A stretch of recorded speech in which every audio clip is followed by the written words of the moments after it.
What's up, YouTube? I'm Robert, and this is the B1KER Bar Podcast live stream. Here we are, episode 77. Man, I can't believe it's been 77 episodes. And you guys are still listening. That's kind of surprising as well. So today, we have on this two guys. One of them has good internet, and one of them has shitty internet. You guys can figure out which one is which, and then we'll go from there. But these are the two guys from MTB Norcal. And we're gonna have a good conversation. These are a good group of dudes that started this group. I'll let them explain it more. They'll definitely do a better job than I will. So in the meantime, let's go ahead and do the particulars here at the beginning. First things first. Thank you to everybody that's out there on Patreon. Really, it makes a huge difference. I've seen a few people sign up the last couple of days. $1. That's all it costs. $1. I just tipped the chick that carried my sushi to my table like $30 yesterday. And she worked for like 5 minutes. I don't know. Maybe she probably did a lot more than that, but I'm making it sound like I think that you guys should join Patreon because it's only $1. And then it really helps out. And right now, yeah, I haven't been drinking in January, but the beer fridge it needs some help. And if you guys really want to help, you could join the second tier on Patreon for $5 a month. Get a sticker pack, a letter from me, some extra content. It'd be fun. Believe me. Everybody that signs up is like, they send me an email and they're like, dude, that was the most fun I had all week. No, just kidding. If you want to help out the channel another way, though, seriously, you can swing by shop.biker.com or just biker.com, B1KER.com, and check out the shop there. Get some cool swag like this tumbler I'm drinking all my water out of. Maybe it's not. Maybe it's vodka, and I've just been lying about drinking. So we'll find out soon enough. If I start slurring my words, it's definitely vodka. But outside of that, let's keep going. Also, please swing by my Instagram. I'm trying to get to 4,000 on Instagram. I'm not there yet. Or I'm at 4,000 and I'm trying to get to 5,000. I actually can't remember what the number is. I think I'm trying to get to 4,000. If I'm not at 4,000, whenever you get there, hit the follow button. If I am at 4,000, hit the follow button. Either way, it's going to help. If you do Facebook because you're over 40, then you can follow me there too. And if you do something else like Twitter, I don't even know who uses Twitter. I have like 15 followers on Twitter, but apparently there's some people over there still. And according to these guys at MTB Norcal, I need to start TikTok. So, God, what am I going to do with all my time, right? I think the first thing I'm going to do is unmute these two guys and bring them back over, and we can get to chat. What's up, guys? What's happening? Not much, dude. What's up, Robert? Dude, I'm stoked that you guys are on the show, man. Seriously. I really appreciate it. Yeah, us too, for sure. You know, whenever if you guys can't tell, I'm the guy with bad internet. Oh, okay. Well, they were supposed to guess. Way to just give it away, Sean. Right. As long as you're smiling whenever you freeze, it looks cool. But after that, it's fucked up. Yeah. Yeah, right now. That's where it goes bad. Yeah. You look like you're hot. Yeah, he does. So normal. Situation normal, right? So Don's going to have to do all the talking on this show, and Sean can just sit there and look frozen and retarded or something. Well, I'll tell you, that's actually going to be a good change because typically, anytime if you watch any of Colorado Kid, any of his videos, he tries to tell us, both to say something, and Sean just runs with it. Every time he runs with it. I'm all, hey, I thought I was a part of this thing. So this will be a good change. You're like Silent Bob or Silent Don, right? You just get to stand there in a trench coat and freaking make funny faces or something. At least we both have roles. I mean, exactly. So whenever you guys, I first started hearing your name pop up, like everybody would keep telling me dude, you got to follow these MTB Norcal guys. And I was like, oh God, another freaking YouTuber. Here we go. But you guys aren't really a YouTube channel. You guys are, can one of you tell me what you guys are? I don't know. So it's funny because I guess the way that it kind of started is that Sean said, let's start a YouTube video, YouTube page, and we're going to make tons of money, and we're going to buy lots of expensive bikes, and really pan out. So we were climbing, I think Scott's one day actually, and we talked about selling some shirts, some hats, stuff like that. to give back to the trail, really back to the trails and the advocacy groups.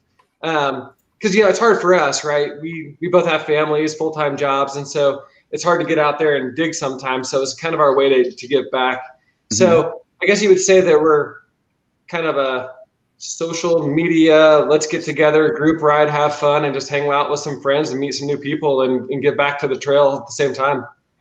Yeah, I mean, to me, like the way I wrote it out on the show more was basically you guys are a social riding group. I think that's a pretty good example, pretty good description of it.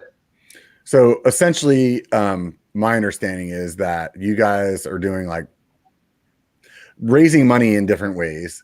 And however you're raising that money, all of the proceeds is going to trail advocacy groups, right? Yeah, I would, and for the most part, we did do that fire shirt that we gave back to the employees. We actually gave it back to Santa Cruz Bicycles when they lost their homes. Mm-hmm. The one that Sean's wearing. Raised almost $2,000. We drove it down there and gave it back to the employees for those that lost their homes in the fire. So, if we see something that's a good need, we'll get back to that too. But yes, it's typically all the proceeds are going back to the trails. And you guys are both from Northern California, or? Yeah. Yep. I'm from Auburn. Right. Born and raised. Oh, look at you, born and raised in Auburn. Man, you need to get out more. Right. I was actually born in Pollock Pines, and then now I'm in Grass Valley. So, oh man, you guys it's much more of a move, but at least I wasn't born in the area. Yeah, that's not far, Don. I mean, you're really the same. Right. Have you driven Highway 49? Just saying. That's hilarious. You had to go to Nevada City to ride. Yeah, right. So, I was gonna say when I was in Pollock Pines, we didn't have those cool trails out there. We just had a lake. We had a lake loop. That was it. So there's a bunch of new stuff in Pollock Pines now, isn't it? All that Fleming meadows stuff wasn't there. So like all the stuff that's on as you're going up Mormon Immigrant, all the stuff on the right wasn't even there.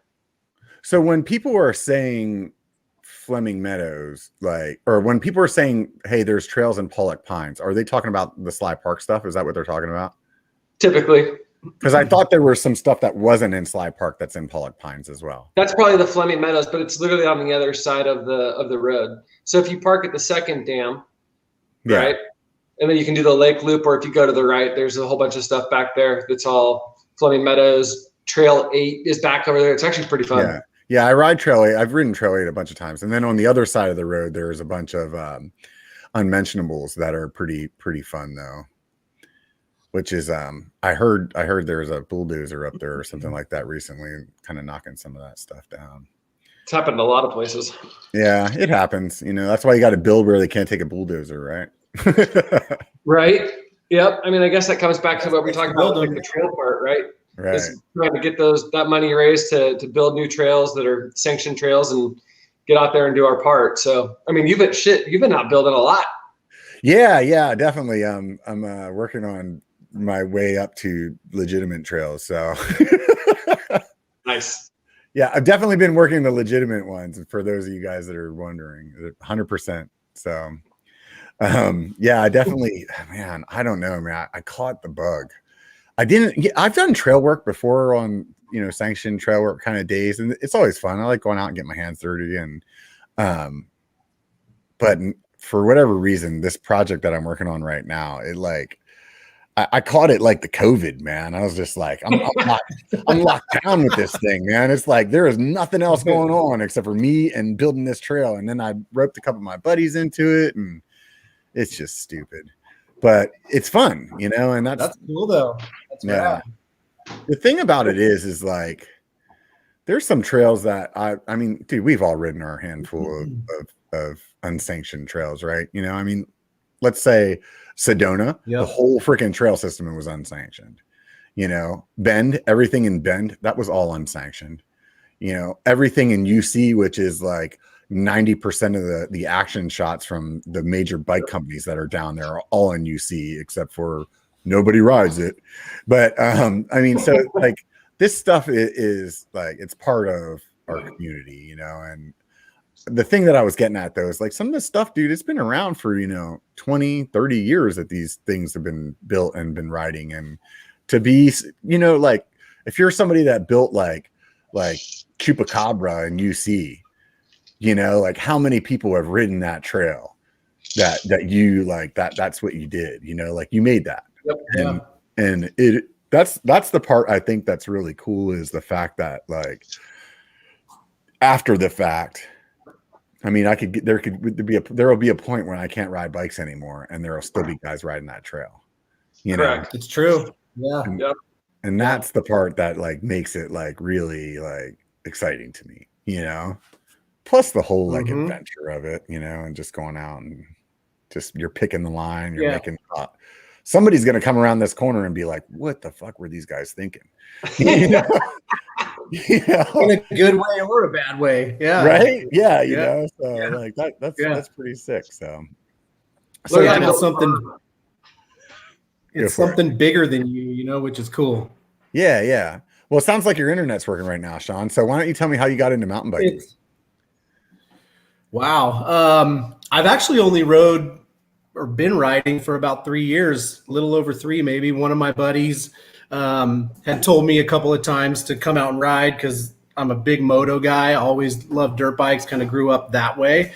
Never really was into BMX, never was into mountain biking, anything. So about 3 years ago, he's like, "Hey, they got into it. Come ride." And I'm like, why would I want to pedal up a hill when I have a throttle on my dirt bike? You know? So it didn't really it's not something that immediately caught my attention. But so one day I went out and I suffered up the Clementine climb, which I'm sure you guys both have done as well. Yeah. So for people that are so I suffered up.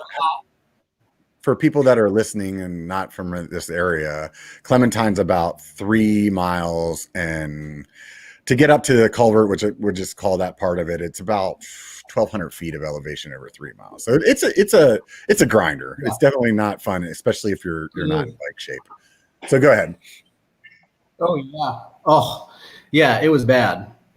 So we got up to the top and went down culvert. And by the time we got to the bottom of culvert, I was hooked. I mean, it immediately gave me that adrenaline rush that I'm used to from the dirt bike thing.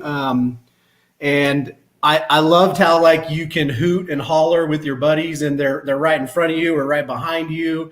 And honestly, 3 years later, like I don't even have a dirt bike anymore. So, I mean, that'll kind of tell you. I mean, and I hope to have one at some point soon again, but I would honestly rather get out and ride my mountain bike. So that's kind of where I'm at, and I like the social side of it.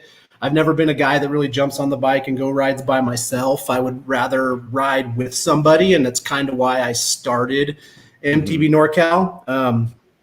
I met it weird. Oddly enough, Don didn't really go into the details of how we met, but we both happened to be at a gas station randomly.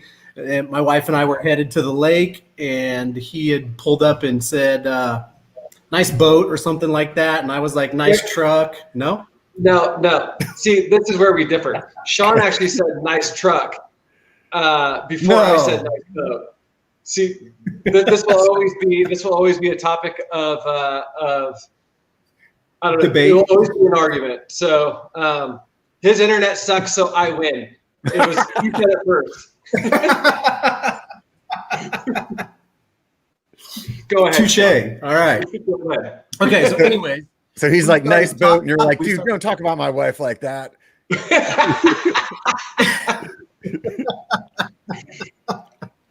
Yeah. So we started talking, and come to find out we had a mutual friend, which our buddy Ben, who was a really cool guy.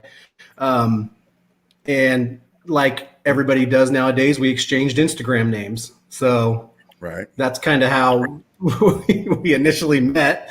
And then I don't know, was it like 6 months or longer before we actually like put together a ride and we rode together up in Nevada City for the first time? Is that about right? Yeah, as is the story of my life, I felt like I was the one pursuing and getting shot down, basically from like third grade on. So inviting him for a ride and him shooting me down was like no different than every girl through high school, college, Right.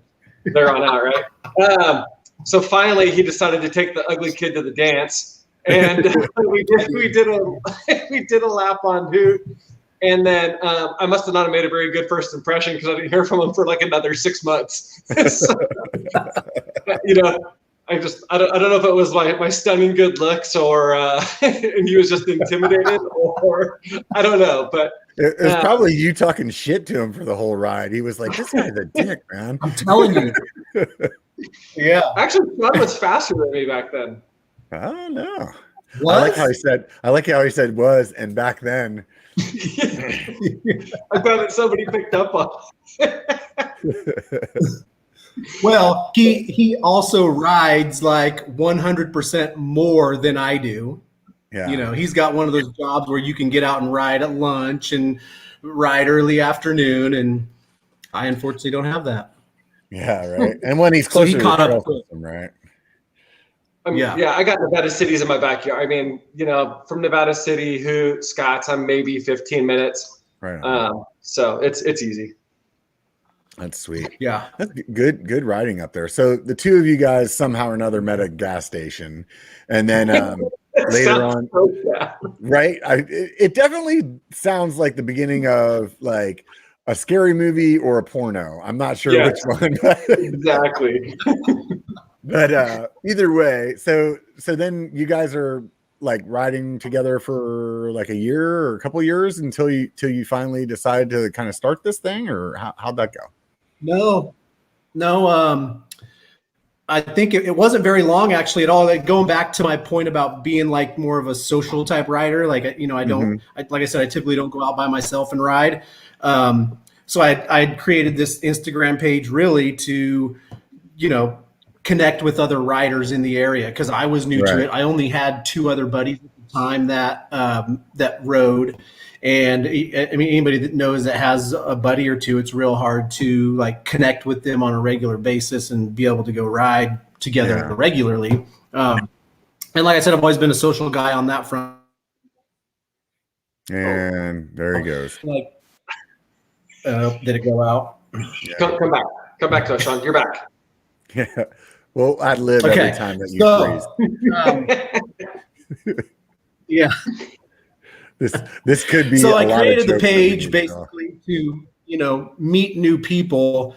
And at one point I had rode with Don and I was really pumped about, you know, how positive and outgoing he was. And you ride with Don and you instantly know, like, he's super friendly. He's a great guy. He's really outgoing. He makes you feel comfortable instantly. You feel like you've been friends forever instantly.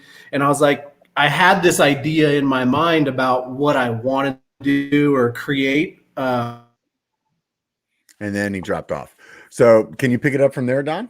Yep. Let me take it from there. So what's funny is that he had the MTB Norcal Instagram actually for a couple of years, I think.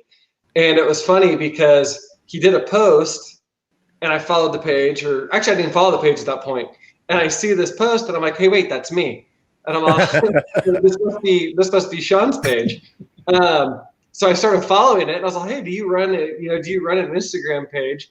And he's like, yeah. And I said, well, first things first, you might want to learn how to spell mountain. He had that wrong. So let me fix that for you there, buddy.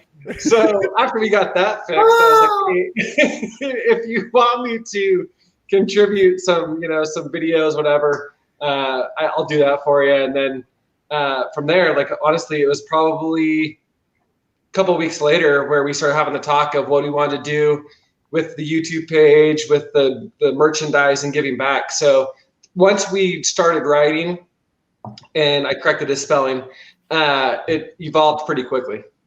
Yeah, because I started hearing the buzz, like, just from I mean, obviously I'm pretty well connected with the riders around here because of my channel and stuff. So like people were telling me like, oh, have you heard of these MTB Norcal guys? And I just was like, no, not really, and they're like, oh, you should go ride with them. And to be quite honest, like I always have somebody that wants to ride with me, like all the time, so it's like, sometimes you want to ride by yourself. Sometimes you want to ride just with your one buddy that's going through some shit, or sometimes you want to like ride with the big group of guys, or, sometimes you meet up with that one dude from Instagram that's been asking you for like 6 months and you feel like you keep blowing off, like for me, it's like, so when somebody's like, hey, somebody else that you should ride with, it's like, dude, I have enough. Like, I don't need to ride with anybody else. And then, but I just kept hearing people talking about you guys and like, oh no, they're putting together these group rides. And then one day I was, coming through Auburn, riding bike, and you guys were just down at the bottom of Stagecoach hanging out there. I think you were either finishing a ride, or I think you guys were finishing a ride. And I just was like, holy crap, they have like 50 people with them. Like you guys are like pulling some, like, it wasn't in my head. It was like, oh, they're pulling like, some 10 guys to get together and doing a little group ride. Or, you know what I mean? Like I didn't nowhere in my head did it register that you guys were like putting together rides that were that big, and obviously that sense of community and camaraderie and like the way that you're running the rides, it has to be put together well, or people wouldn't keep coming, and you wouldn't have that kind of turnout, So, I mean, are you guys doing like 100% no drop? How is it that you guys organize your rides?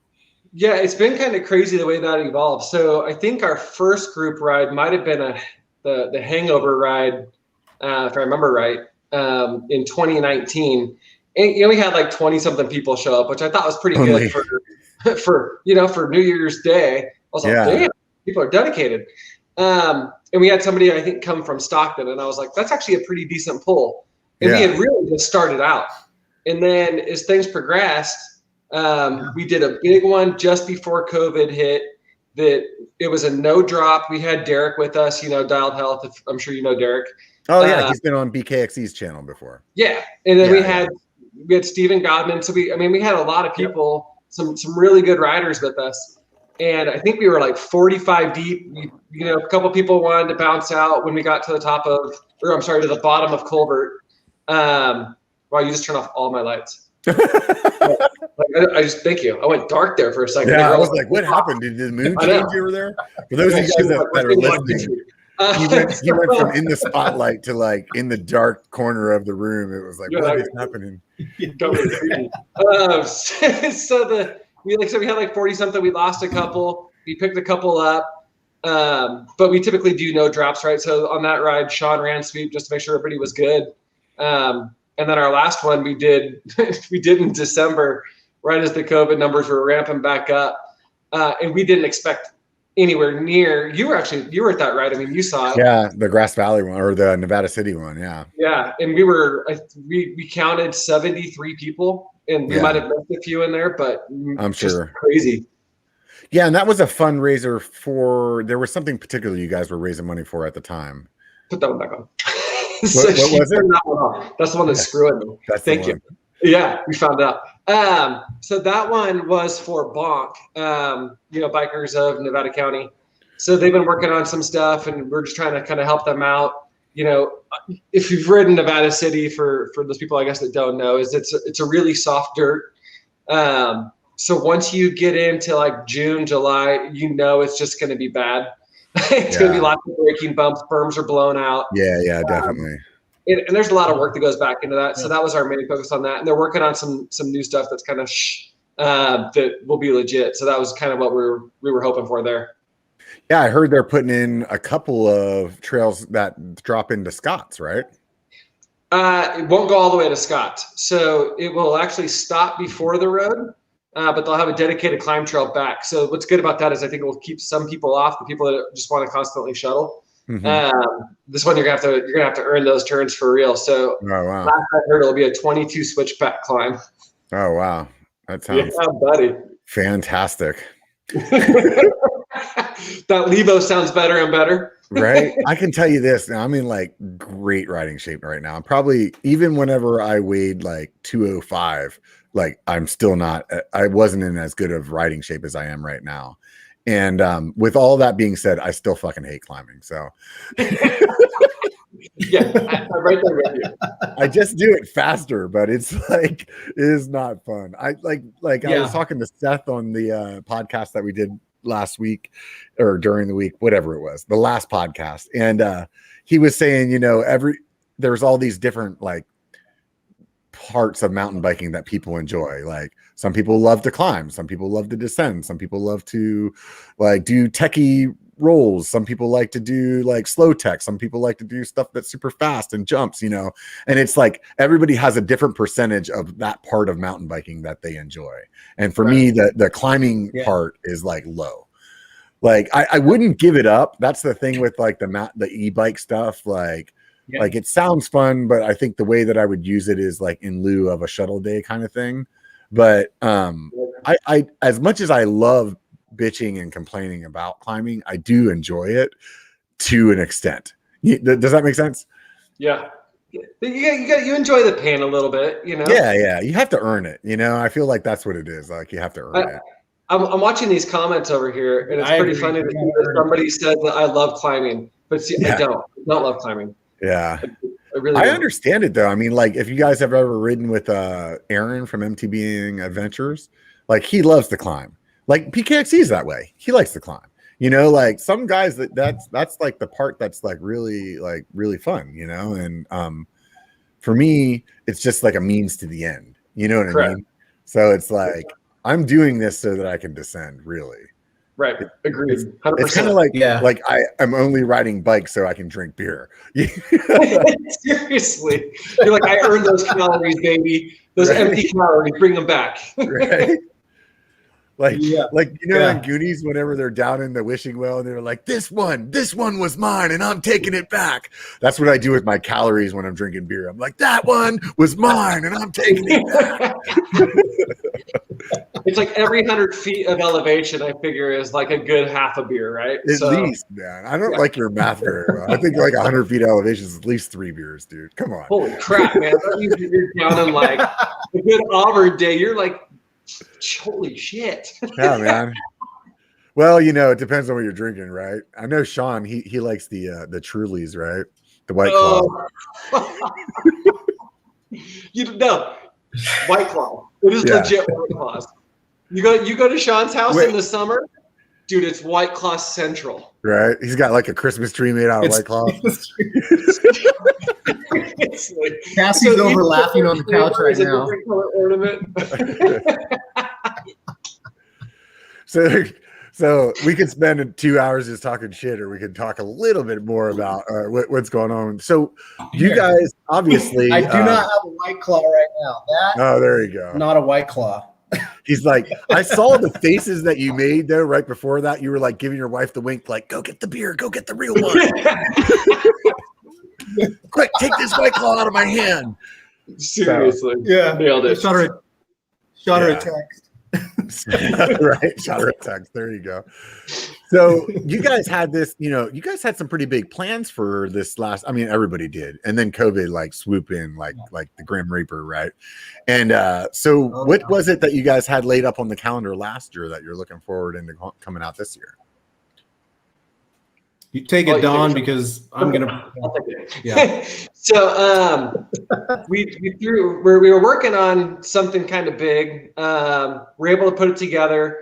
So we have dirt days that we've been working on. I don't know if you've seen any of the hype around that, but really what it is trying to, I don't know if you can see part of this is like it says share the stoke or whatever. So and building community, right? So with dirt days happening up in Nevada City on May 8th, we're going to have a couple of different brands out there doing demos.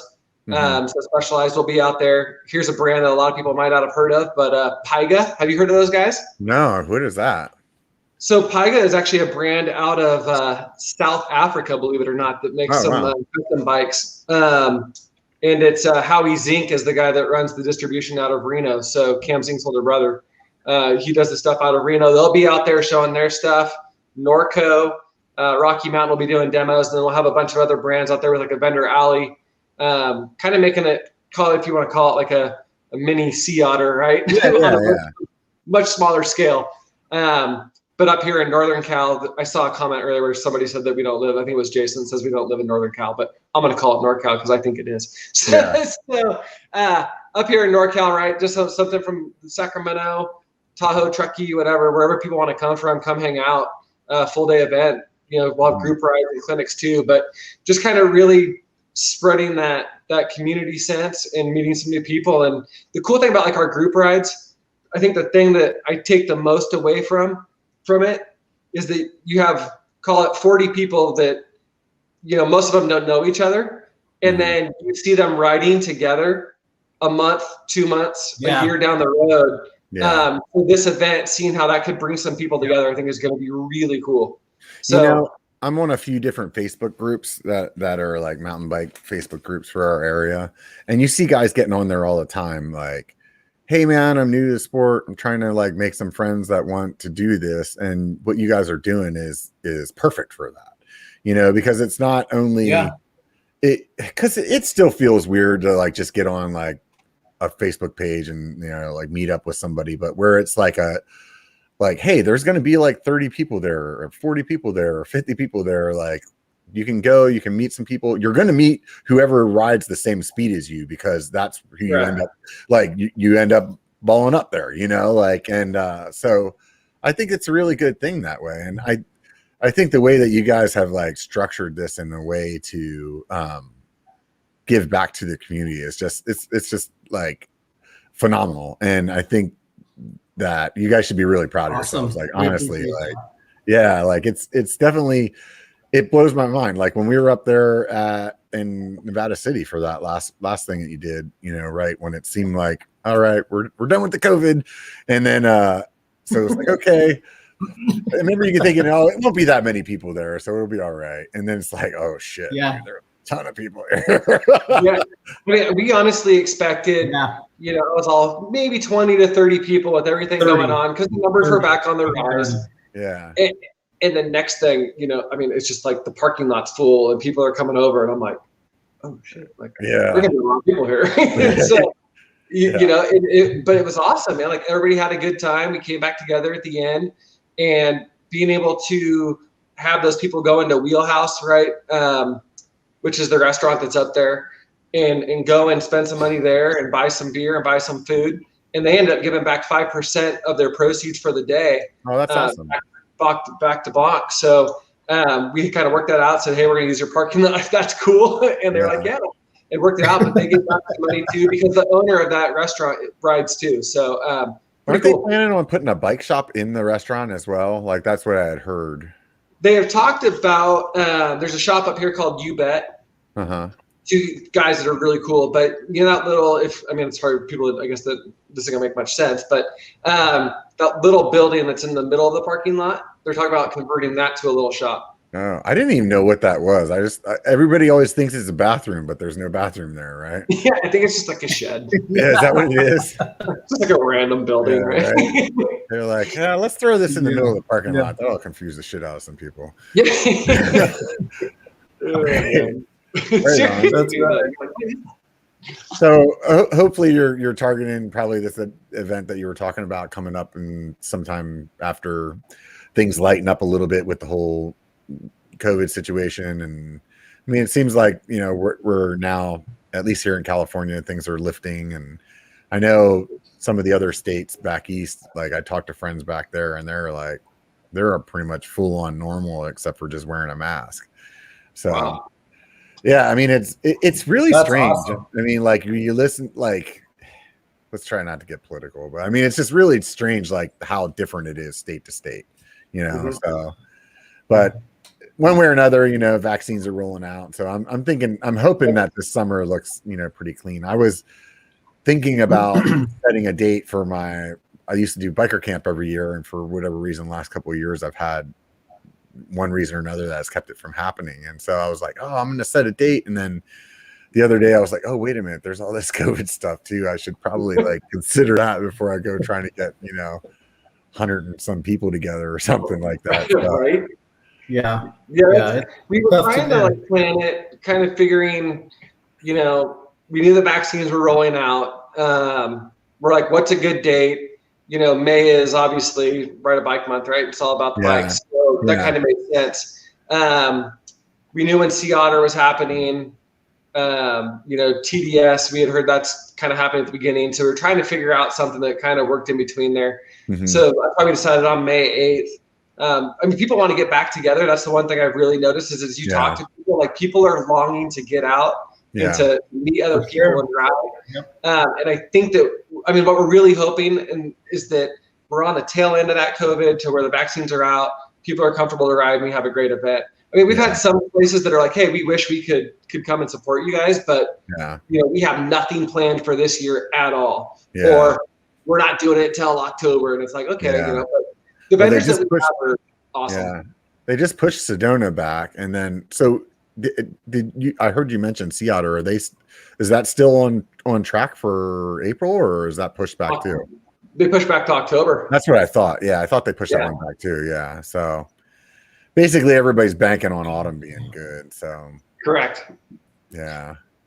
And like one of the people said in the comments, like Sedona's delayed. So they pushed it to November, but which is really weird to me because I feel like, man, if you are a person that travels to go to Sedona, it's like for the mountain bike festival, you're gonna be there in November and then come right back in March. Like it's only it's cool, but man, I don't know how well that's gonna play out for at least for me, like a person that has to go a good distance. It's like, do I want to go in November or will I just wait for March and just call it good, you know? Right. A few months later, because I mean that's gonna be what, a 13-hour drive, right? Yeah, it's like at least 12. Yeah, depends on how you drive, right? Yeah, we've driven it a few times, and then last time we flew, and now we're lazy, so I think that's what we're doing.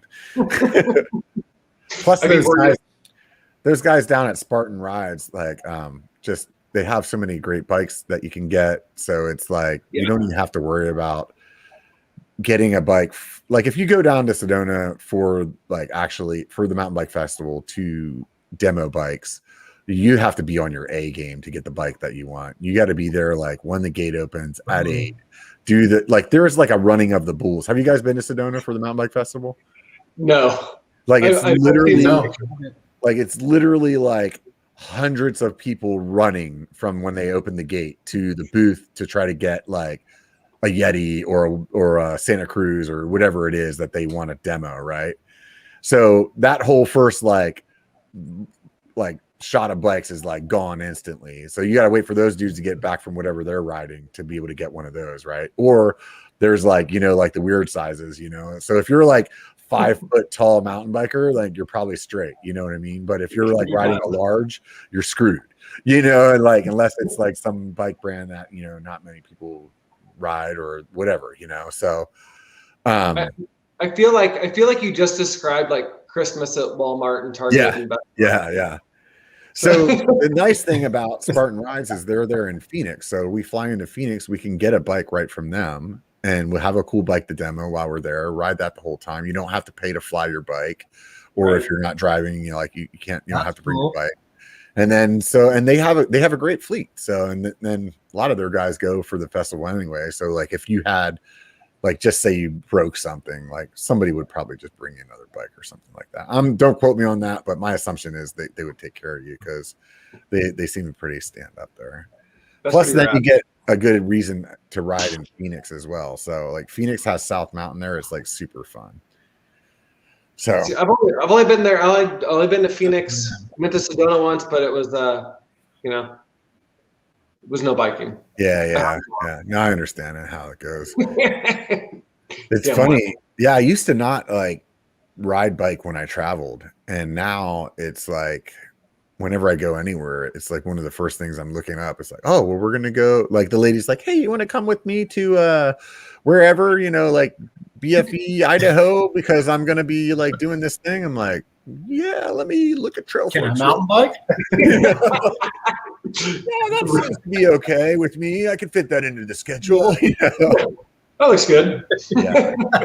She used to work with she was marketing for like produce. And so she used to go to what she would tell me is like this like bum like BFE city in Arkansas, and she would just complain about it all the time. And she'd be like, "Oh God, I got to go back to Arkansas." And I'd be like, "Man, that sounds like it sucks. I'm gonna stay here and watch football and drink beer," you know. And then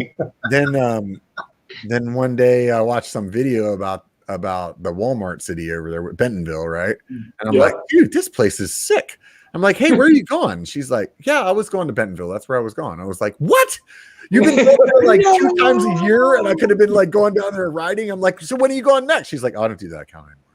I'm like, "No." Hey, Bentonville was like the self-proclaimed mountain bike capital of the world. Like that's what you've been missing out on. Right, exactly. So fortunately, she got a new job, and she's going back to Walmart again whenever COVID's finally fucking over. Score. Right? I'm like, it's about damn time you do telling something, you. right? Yeah, about time you did something worth my while. Right? Right? So thank God she doesn't listen to my podcast. We'll send her this one. Right. So tell me, what is it, either one of you guys, like, what is it that you love about mountain biking? What is it that really like makes you want to go out and start this thing? Sean, do you have, I'll let you go first and then I'll go. Yeah, we'll go once you freeze. Yes. Okay, so if you guys can hear me, what I love about mountain biking is really the camaraderie side of it, like being able to like suffer up the hill with your buddy and then party on the way down, or all of that kind of stuff. For me, that's what it's really about.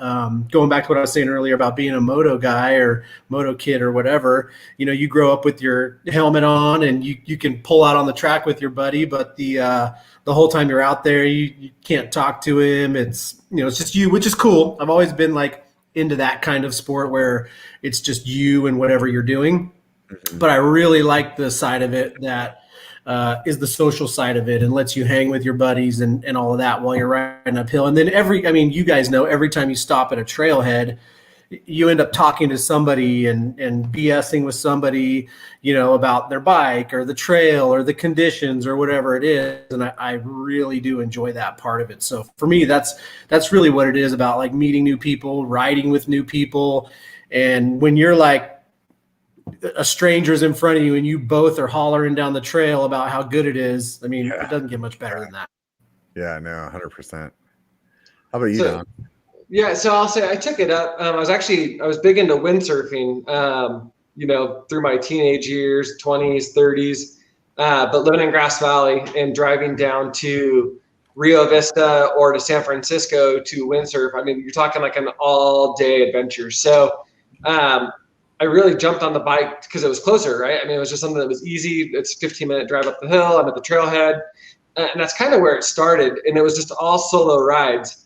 And then as you start, like Sean said, as you start meeting people, you know, I would say first with me, I guess it was the adrenaline rush, going downhill, kind of pushing that limit, maybe going a little bit faster than I should. Yeah. You know, taking some crashes, dusting off, and going at it again, right? But it kind of gave me that same feeling as windsurfing did. Mm-hmm.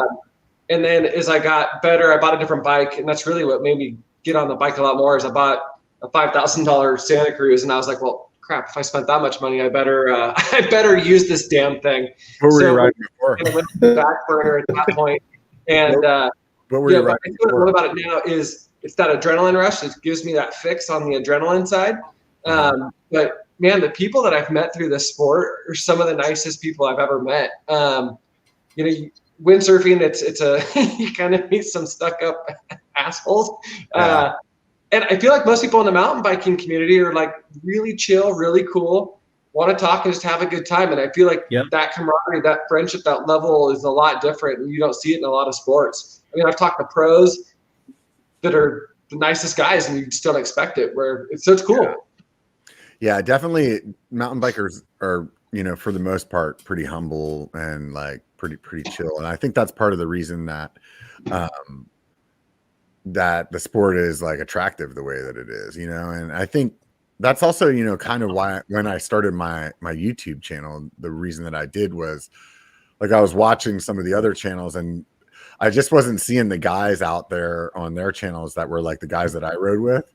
You know, the ones that are just like ragging on each other and you know, bitching their way up the climb and like drinking a bunch of beer whenever they're done. I was like, those are the guys that I've been riding bikes with for like the last 20 years. And like, not in just this area. I mean, I started riding bike in Pennsylvania on the other side of the country. So it's like different people all over the place. Like those are the guys that, like, to me, that's what a mountain biker was, you know? So it was like, I wanted to start my channel and be like, kind of show that, you know, like, hey, this is fun. When I got together with my lady, she had mountain bike before with her one of her exes. And the experience that she had wasn't like that. You know, it was like, you know, go out to the pain cave and get like, you know, lectured about why you're doing everything wrong or something like that. And so like when we first started dating, she went out and rode and she's like, you guys are just like having fun. Like, you know, it'd be like, she's like, oh, I don't want to hold you up. We're like, no, dude, we want to stop, you know, like let's just have, like, that's what this is about, you know, having a good time. So, and I think that, that's the thing that I like about mountain biking. Like, even when you have somebody that is just like crazy good, they're not sitting there like all bent out of shape, you know, and twiddling their thumbs, make you feel like you're a loser. Instead, they're like, dude, that was awesome. Good job. Like, yeah. I mean, you know, I'll say one of the coolest things is I remember, I'll give you an example. I remember riding Nevada City. I talked to people on Instagram and I showed them up, you know, going up Pioneer, you have that jump line. Just before Conservation Road, the little half pipe section. And this guy, well, I've never ridden it, man. I don't know. Like, I don't know about that jump. And I was like, hey, like, I'll tow you in if you want, and we'll give it a go. So, you know, you tow him in, and the stoke level that you see from somebody that is just hit this jump, that gap, whatever, for the first time, and you had that little piece of it.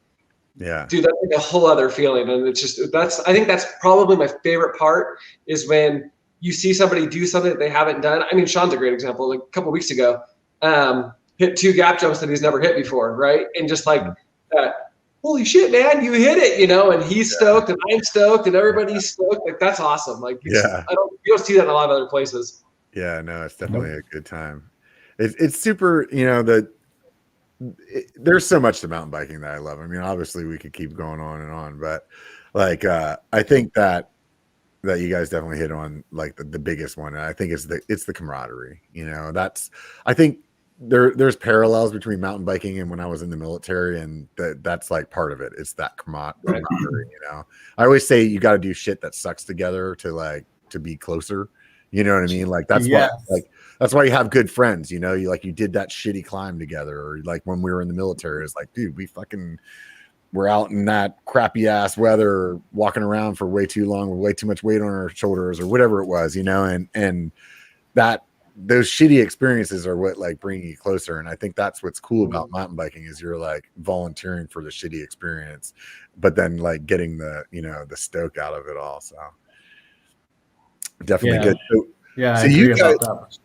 you guys had, obviously just started with the 2 of you, but you guys have a core group of other guys that are like part of MTB Norcal too. So how did they kind of come about? Like you guys have Ashley, which a lot of people might know from being on the Colorado Kids channel, in the what is it called? The Trailhead Troopers. He's the fast talking Trailhead Troopers. Yeah. So I mean, you guys got some people that are shooting photos and stuff like that. So like, where did you guys come up with the other like core members of the group? It's funny because I'm watching. Like I said, I'm watching these comments, but it's like a bunch of people that are like that core group. It's just kind of odd that you bring that up. Yeah, I think it all came from we met Ashley on was it the second or third group ride? I think maybe it was the one we did with Derek. Was that right, Don? Yeah. Yep. Okay. So we had met him on that group ride, and he showed up with his backpack full of camera gear and was like, you know, on his e-bike, I want to run and take pictures with you guys or of you guys. And his attitude was just like awesome, all about it. And, you know, we just were like, dude, we got to have this guy as part of MTB Norcal. And then Brian Gong, who is he's like the Yeti ambassador for NorCal. He's one of our ambassadors. Bikesome Jay, which I'm sure all these guys in the comments have seen his videos. He's one of our ambassadors. So just guys that we've connected with along the way, you know, that have kind of had that same stoke level or whatever that we kind of aligned with and understood the mission and was all about kind of what we were about and what we wanted to do and shared that excitement level. We've kind of just tried to, bring those people along to spread the word, because if, we can't be in Santa Cruz or we can't be in Napa. And for us, we want to try to cover all of NorCal, and give back to every trail system or community within NorCal. And if we can align with people that in those areas that kind of have the same thing and want to do the same thing we want to do, it's all good stuff, So So an ambassador is the way that you're explaining is basically like somebody that's gonna kind of run like a little local MTB NorCal group thing where they're at. It's not like you guys are like sponsoring them, buying them bikes and wheels and shit, right? Don't say that again. So I already know that the emails are coming. So I'm waiting for the DMs to start blowing out, like slide in, like, "Hey, Robert said." Yeah. Right. No, it's not somebody that just like kind of understands our side of it, like what we're trying to do, is cool with it, kind of spreading that love, like Sean said. So kind of spreading the good word in those areas that we're not at, and just kind of bring some awareness that might not be out there. And it's actually worked out pretty well. So it's been good. But no free bikes. I heard you say you started MTB NorCal, you got a $5,000 bike. That's what I heard. He did say that. He did say that. Yeah. Just sold the boat, and now you got all this bike money. So you're like, hey, whoever wants to be sponsored, hit up MTB NorCal. First thing you got to do is go by their Instagram, follow them, and tag 4 of your friends. And then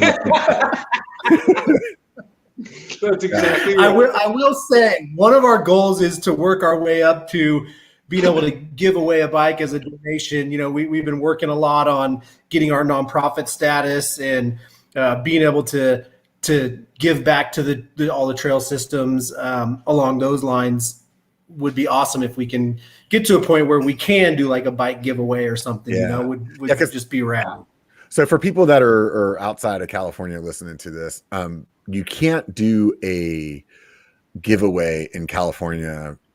Just to make a long story short, you just can't do one unless you're a nonprofit. Nope. So like if you're a nonprofit, you can do a raffle. That's the word I was looking for. A raffle. Like you can't do that in California otherwise, because who knows?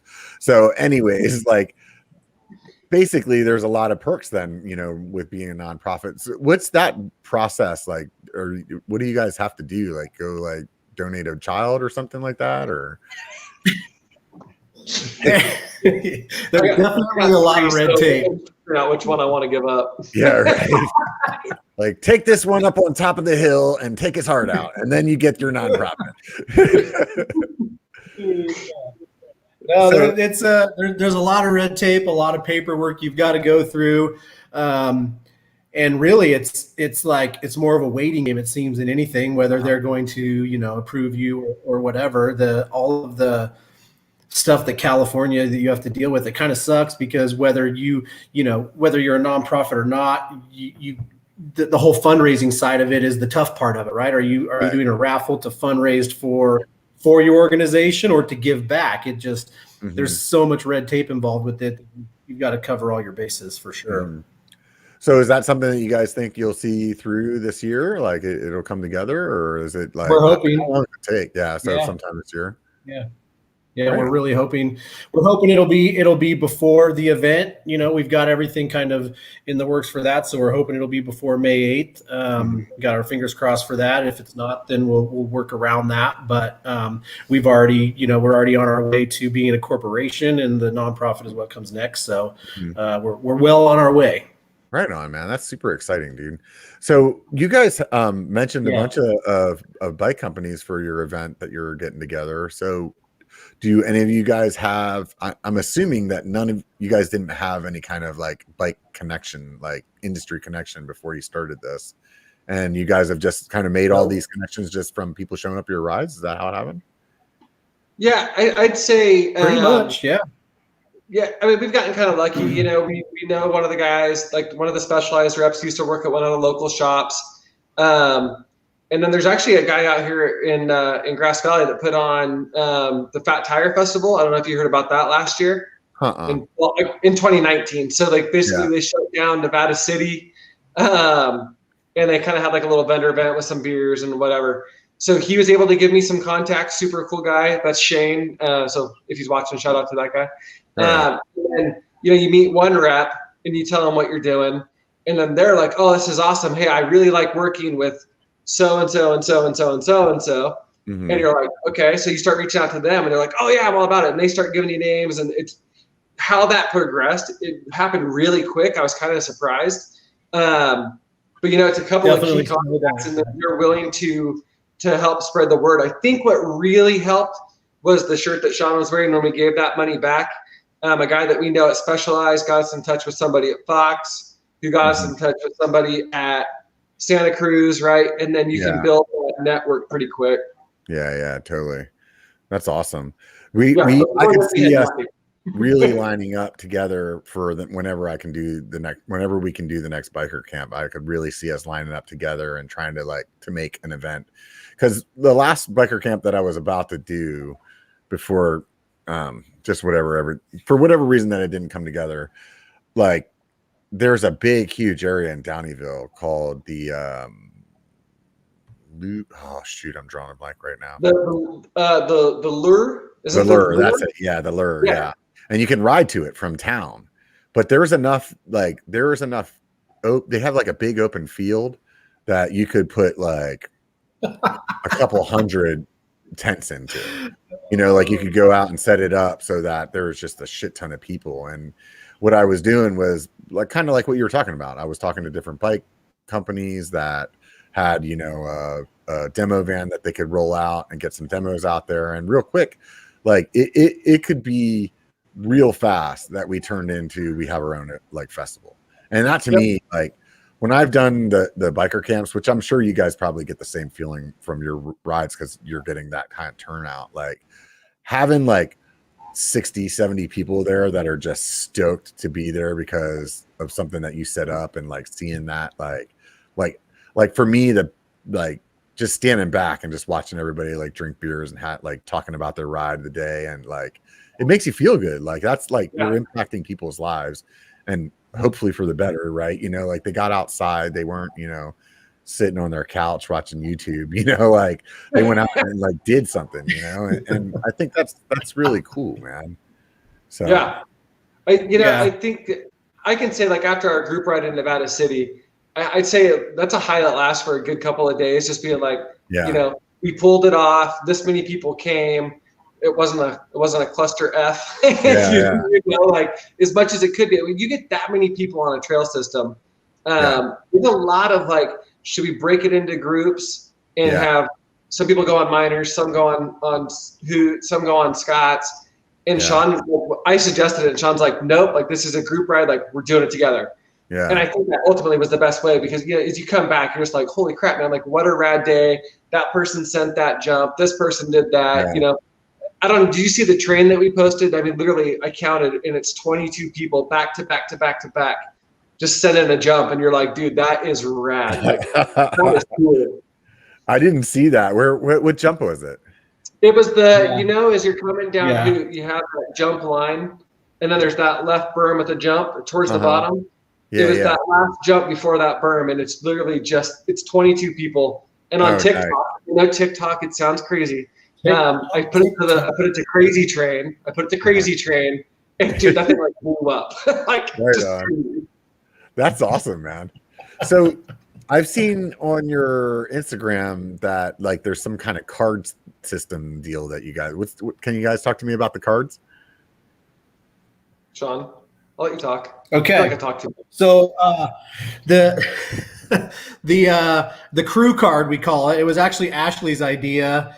And at first, I didn't really get it either, but I mean, it's turned out to be such a cool thing. And what it is so it started out as almost like a business card thing. So we first started giving those out, right? Because they're obviously cheap to make.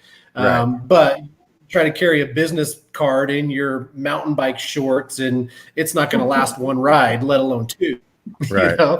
So we got them made out of this plastic material that's pretty darn durable. I mean, Jay Bikesom even used it as an ice scraper for his window, which is pretty funny. But so the idea behind it is take a picture of it on the trail if you're or with your bike or yourself out riding, and tag us in it. And what we will do is we put all those pictures into a file, and we draw from those files every now and then, and we'll send you a hat or a shirt or whatever, just some piece of swag to stoke you out for spreading the love. Because for us, that's what it's about. We don't put these hats on our heads to put money in our bank accounts. It's really to put money in the trail builders' hands. So that's the whole goal behind this whole thing, is to really help support Northern California and really try to better our mountain biking community. There's so much land that can be developed to make new trails or make the trails better or whatever.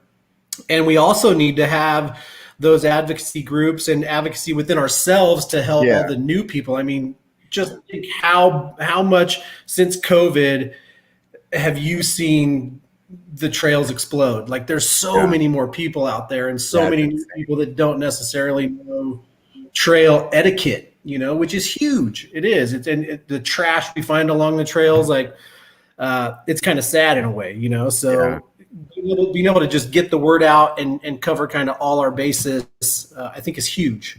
I think it really is. And I think it's huge for everybody, bike shops, everybody. Yeah. And a while ago, I saw you guys, I mean, this is obviously the pandemic can keep screwing stuff up. And I remember you guys were talking about doing a trash cleanup day on like a certain trail system where it was like, hey, let's go out there. Because especially like when the lockdown was in like full force, I know Auburn just turned into, and I'm sure this resonates with every trail system across the U.S. during that. Like, it just got ridiculous. Like, I just remember climbing Clem and just you could like trash bag of McDonald's, bag of freaking water bottle, empty, like masks, like all that stuff, like all the way up the trail. And it's whenever I started mountain biking, it was back in the 90s, and it was like a bunch of outdoorsy, grubby hippies that got me into it, like, right. So they already had that mindset, right. Like pack in, pack out, kind of like, so, and that's kind of, as I've grown older and been riding, like I lay that on to people that are newer around me as well. Like, dude, pick that shit up. It fell out of your pocket, or like, you're riding along, you see something, you just stop and just pick it up because like it's the right thing to do, right? Because we've all like reached our hand in our pocket and you got done with the ride and that goo packet's gone. You're like, oh man, that sucks. So like, why not pick it up whenever you see it? But man, the trails, like COVID, like there was a lot of people out there, not necessarily all bikers, that were just no sense of like the beauty of why you're out there. It's crazy. Like, these people are going out there to hike to like see something pretty, and then they're just like dropping trash all over this place. Right? It's like that's like so counterproductive to like what you're doing. You're like, this place is beautiful. Let's go out there and ugly it up. Yeah. And I think that's the other thing is, like a lot of these trails we go through residential areas too, right? And so we got to kind of keep that relationship good, because that's a quick way to cause some tension. So doing our part to make the locals and stuff happy as well. So especially, I mean, I know like Nevada City is pretty susceptible to that, because like that climb coming up for people that aren't from around here, there's a pretty fun trail system there, and there's about a 4-mile road climb that most people end up taking instead of riding up the downhill 2-way trail that really should just be downhill. But anyways, it should be one-way trail. It could be. But basically, like, there's a lot of people that own homes up that road, and if people are like throwing trash and crap all over the place, like that's gonna stop the community from voting to say, let's put some more trails in. They're gonna be like, no, screw that, man. We don't need these people around here. Look at what they're doing to our property, So it's definitely interesting to to think about in those aspects. I mean, it's it's a good and bad problem to have. I mean, our all of our bike shops, as you guys know, are sold out of bikes. Their service is a month out, which is great. It's a great problem to have, and it's great that the sport or people want to be out and about, but the way that some go about it, they need to rethink it. Yeah. Here's an idea for you guys I was thinking about doing. I think because you guys have the pool that you do, it probably would be a good thing. Is I thought that it would be fun to get a bunch of people together for like a swap meet. But like, let me explain it because it's like a little different. Like what I was thinking was all the stuff that you have in your garage that you just won't throw away, but you're never going to use.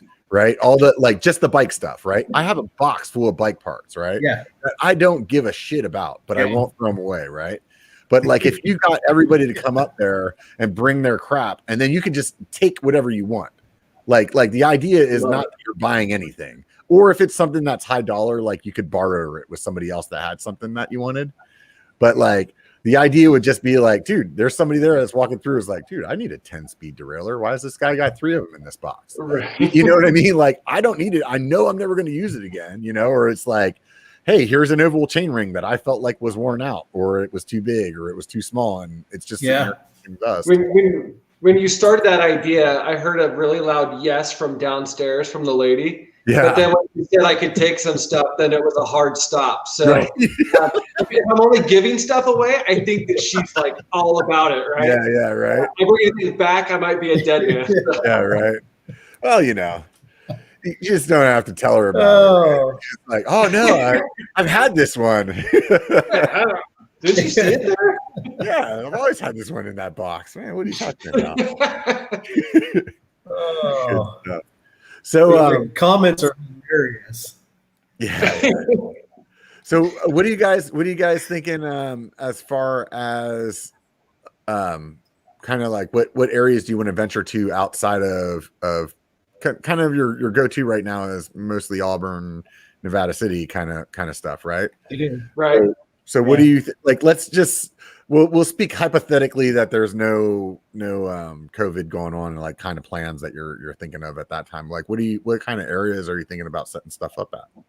So Santa Cruz is on the quick list. It's just a mecca, right? Like, and I think that a lot of people have ridden there, and just the trails out there, there's so much fun, and there's so much stuff I haven't even explored down there. So that's one. We do have, and that's where we have Gong. And then we have, obviously, we talked about Bike Som in Napa. So we actually already talked to the bike park, or not the bike park, but the state park out there. They saw one of our posts and kind of started tagging us in some stuff. So we might be able to get something working out there. From Skyline? Maybe Bike I see his comments here. Angwin. Oh, yeah. Angwin's super fun. So we kind of talked to them, and they were like, hey, like maybe we can do an event out here. And I was like, wow, man, they reached out to us on one of his comments and was like, hey, maybe we can do something. I was like, wow, that's pretty rad. The park's reaching out to us to do an event and bring some awareness. And then I think as we go up North Bay, as you go up to, I want to get up to Humboldt. Somebody made a comment that, Humboldt's where it's at. And I think getting up there would be super rad. And then even into like Shasta Redding area. I think those are like the immediate ones that I see. Yeah. I haven't ridden in Humboldt. Agree. There's stuff up there? I haven't ridden there either, but everything, I've had so many people reach out that are like, you have to come ride Humboldt. Really? Where else I've heard, and it's kind of a good one, is outside of Fresno. Like as you go towards Oakhurst, there's supposed to be some just amazing. I rode some other I rode some out there somewhere. I rode some stuff around that area because you're like right around Yosemite, right? Yeah. Yeah, I rode this trail out there called 007. It was sick. Like it was we shuttled it, but I'm sure you could climb if you wanted to. But like there was some fun stuff for sure over there. We were dropping elevation fast, but like it was rowdy. It was a really good time. See, that sounds fun to me. So I think those kind of key spots, those, I think if you hit those kind of meccas, the bigger areas, I think we can spread out from there, but bring some awareness to those pieces. Right on. Are you guys thinking about doing some kind of like overnight kind of camping kind of thing, like what I was talking about, or just mostly just like show up, ride, and split kind of events? It started. I think we we're had thinking. about that.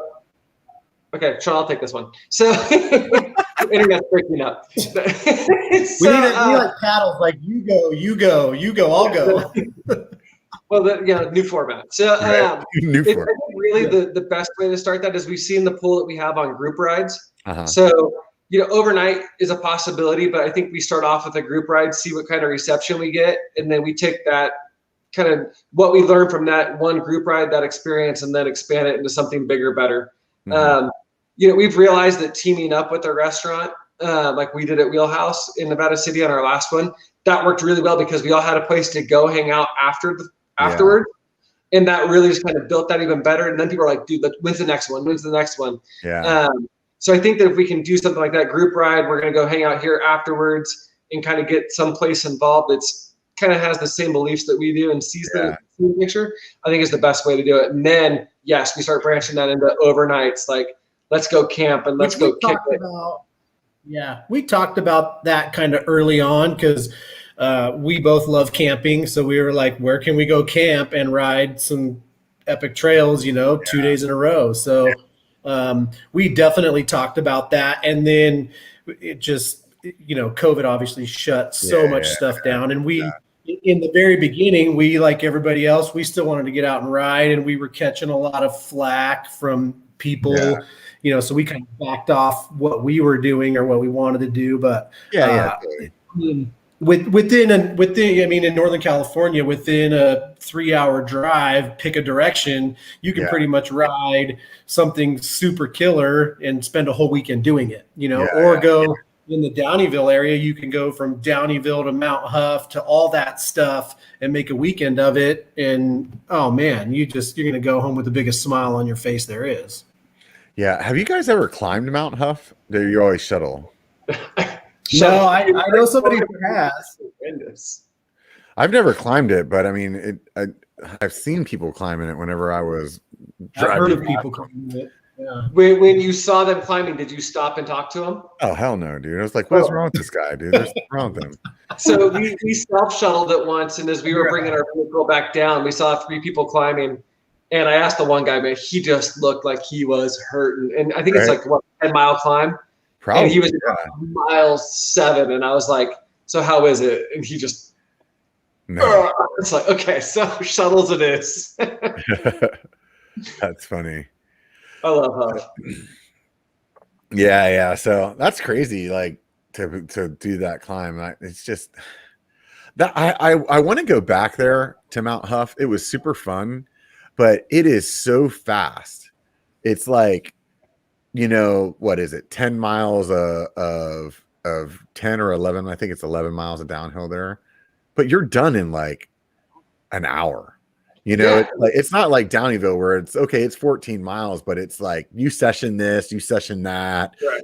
You hang out here at the river and bullshit for a minute. And like there's plenty of places that like turn that into like easily a 3-hour, descent or something like that, but whenever you have something like Mount Huff where it's just fast. It's just like let go of the brakes and you're like, boom, you're down. Like there's not that's the only reason that I didn't go this last summer up there was because it was like, man, it's such a long drive. And unless like we were considering like camping up there somewhere and like doing like 4 or 5 laps in a day, it just seemed like it was like, or it was to me also like if I had somebody newer that I could take because it's not really technical.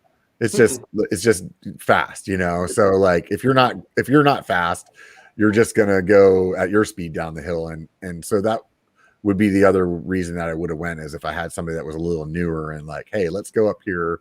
You can see what 10 miles of downhill feels like, and then tell me how much you don't like mountain biking anymore, right? I'll tell you though, when you come around that one sweeping right corner and it's all exposed on the left side. And you're hauling, that's a little scary. Yeah. Is it down towards the bottom? Yes. Yeah. That part made my butt pucker. I'm not going to lie. Like I almost went off the trail a couple of times and I was like, okay, that was scary. Because I remember the top, like when you're leaving the parking lot, it's a little like saucy, like right for the first like quarter mile or something like that. And then after that, I just remember just going so fast. And like by the time we got to the bottom, like my brakes were like just tinging and popping, and like pads were shot. Like it was like, holy crap, dude. Like they were just, everybody at the end of that ride was like, my one buddy had those Galfer pads, and his brakes weren't howling, and we were all like, what pads are you like? He probably sold 20 pairs of pads that day, dude, just for talking about his brakes, man. So, like that place is definitely fun. I haven't, have you guys ridden Mill Valley, Mills Peak? Have you ridden that? I haven't. I'll tell you. So when we were talking about what we want to do in Downeyville, we want to get a group and do the trifecta. Yeah. You know, so you go Huff. I think you go Huff, Downeyville, Mills Peak, all in the same day. Yeah, that would be fun. Yep. That would be sick.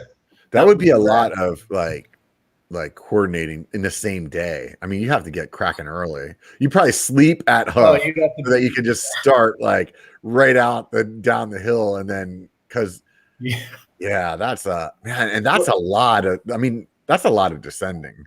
If you do it right, if you get with Yuba, you can rent the whole van, and they'll do all three. That makes sense. So then that would be. Can you imagine how much fun that would be? Oh, that sounds awesome. Oh, that's a long day. If they open back up, that's on our short list. There's an event that they do up there too. I don't know if you guys remember the name of it. Maybe somebody in the comments can throw it up. But I know they do an event up in that area every year, and it's like it's on like some kind of private property that's in that like Gray Eagle kind of area, and then then the people that are at the event, you know, kind of like self-shuttle themselves, or maybe there's some kind of shuttle service that they're paying for as well. But it's not. I don't think there's something by the event. But it's like basically it's the Sierra something, right? We follow them on Instagram. Tower to Town. Quick. Is that what it is? What is it? I see Tower to Town in the comments there. No, Tower to Town that's Downeyville. That's going all the way all. No, it's. Okay.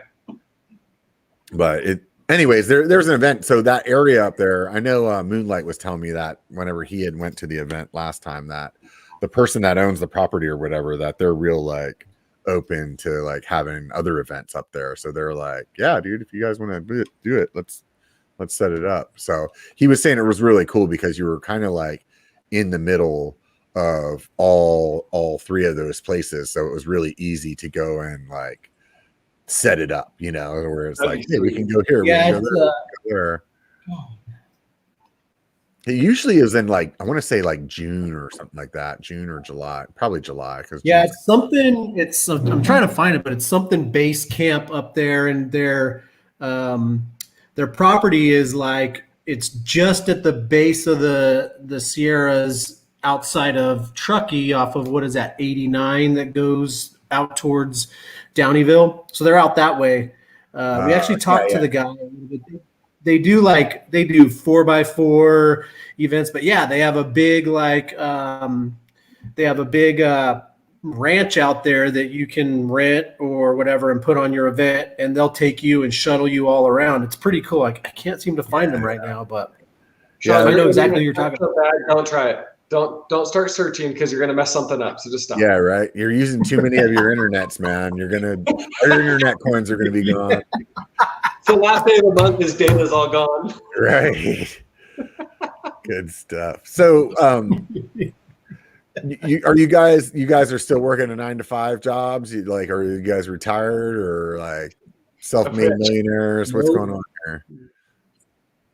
So this is completely like a passion project outside of your day-to-day job. So yep, this is, we do our daily grind, take care of that, take care of the family, and then as you can find some of that time to squeeze some stuff in or some text throughout the day, kind of bouncing some ideas off of one another, and how do we do it? So it's been a lot of work, especially like this event that we're putting on. It's a lot, but I think the reward that we'll get from it and seeing how everything comes together, it's worth it. It'll pay off, but it's been time consuming, but it's just a passion project.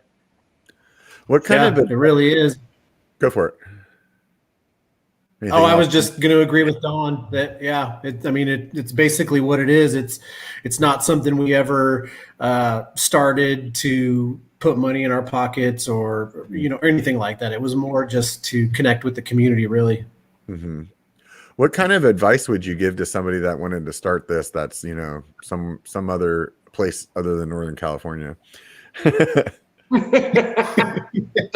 take us. Yeah. Right. Yeah. Oh, I would say I brought it up there. there's, All right.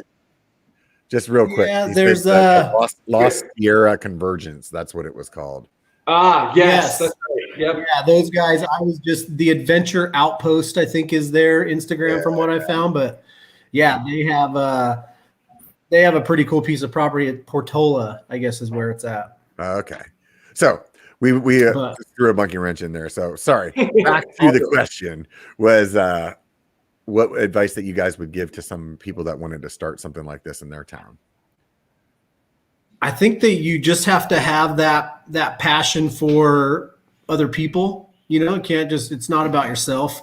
Like Dawn had mentioned earlier, the reason why we kind of wanted to do this is because we both work pretty demanding jobs, and then we also have families. So it's hard for us to get out and actually put the time in to dig on the trails. As much as we may want to, it's tough. When you work a full-time demanding job and you've got 2 days out of the week to do your family activities and all that other stuff. So I think if somebody had the passion to get out there and really just put it before themselves and get out there and make it more about the community than it is about themselves, then that's really what it takes, is that passion to connect with riders, put people together. And it's hard to put into words, I guess, for me. Don, you're good at words. Don's better at words. I bet you Don. Sean says that I'm better. Yeah, he sends me stuff and then he's like, "Hey, can you revamp this for me before I post it?" I'm like, "Sure." Can you first fix all the spelling? Yeah. Apparently it's I before A in mountain. Yeah. So I think it wasn't even spelled. He just had a little picture of a mountain, and you were like, "What's that mean?" You were like, "Mountain." That's how you spell it, right? Yeah. There's a little guy down on the bottom, little arms. It was just like, hey, man, I don't know if you want to do this. Maybe we should tweak a couple of things. Right. It came off of it's not for profit. Obviously, it was I think if you have the sense of community within yourself, like you really dig going out, dig. You should have did there. If you really dig going out there and being with people and giving back to those trails and seeing where things can improve and appreciating the work that goes into it. I think if you have that basic knowledge and love, I think that you can take it from there. As long as you just get with the right couple of people that have the same vision, maybe have a different skill set than you. I think it's pretty easy to build that network. Yeah. So what would you say, start an Instagram or Facebook or a TikTok or all three of them at the same time? What would be your approach? If you were telling somebody hey, you guy in Knoxville, Tennessee that wants to start this is what I would do.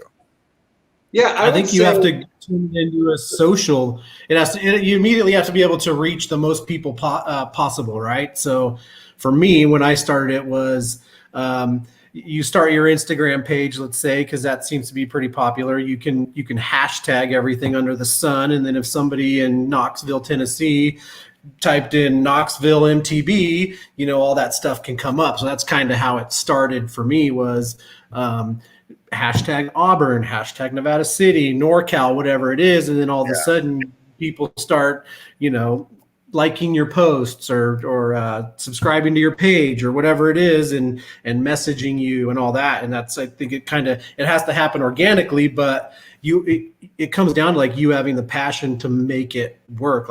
Dawn and I talk multiple times a day about what we can do to make it better, or make it seem, make people want to be more involved in it. Mm-hmm. And it comes down to having an attitude about wanting to be about community, really. And if you're a guy that every time wants to go out and ride by yourself, it's probably not the right thing for you. Right. Yeah. One thing I would say too is that here in Northern Cal, we have so many bike shops. I'll go to every bike shop, in Grass Valley. I'll hit all the bike shops in Auburn, and kind of spreading that love around. And they have a pretty good pulse, and those people already have a good following. And I think if you talk to them and say, hey, this is what we're doing, you can get bike shops on board too. And if they support you, I think that goes a long way, right? Like, you can support whichever brand and whichever shop, but I think showing some love to people that, it might be a shop that you don't shop at as much, but like they have that passion, and you can see it. Talking to those people, it goes a long way. Yeah, nobody opens up a bike shop because they're trying to get rich, dude. You know what I mean? Like the margins aren't there. You can make a living, but it's not like you do a bike shop because you're like, it was either by a Subway or a bike shop. It's like no, I think the bike shop's probably not a good idea. You should go with the Subway. Definitely good point there. I think then as well. So would you say, hey, I'm gonna do like a ride every third Saturday and everybody's involved, or definitely. Yeah, the one thing that we kind of is that Sean, your internet sucks. Be quiet. So I think when it started, we were like pumping out group rides, right? And that was good in the beginning, but as you see more people coming to these rides, it's kind of like this oh shit moment where like we need to be more organized to make sure that we have a sweep, that we have somebody leading, that and you kind of plan that. We try to get more ambassadors on board with us now and be like, hey, keep an eye on that group. Like, you're fast, go right with that group. Another ambassador, but kick it with this group.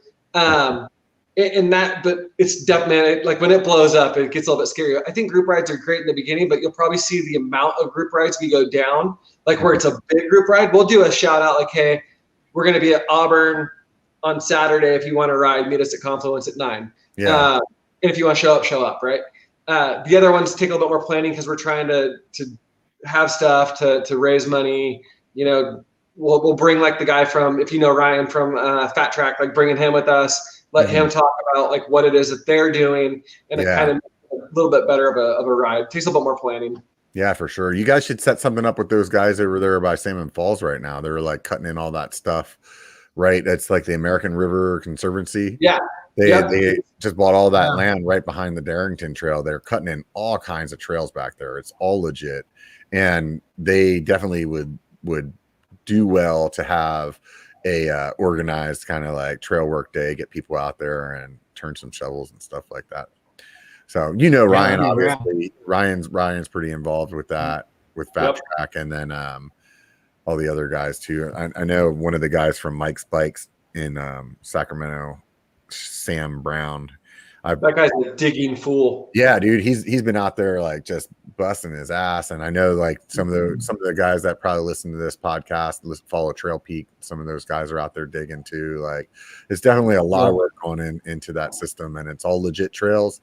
And once that connects into Darrington and like with the Cronin Ranch stuff on the other, or the SFART, whatever you want to call it, on the other side, like there's going to be some pretty serious loops that you can do out there. Like it's going to rival Auburn basically. Like for me, one of the reasons, that'll be awesome. For me, one of the reasons I always go to Auburn is because it's like, hey, I want to get 3,000-4,000 feet of climbing in and descending, right? And like Salmon Falls in my mind always before was like, hey, it's just it's an XC trail.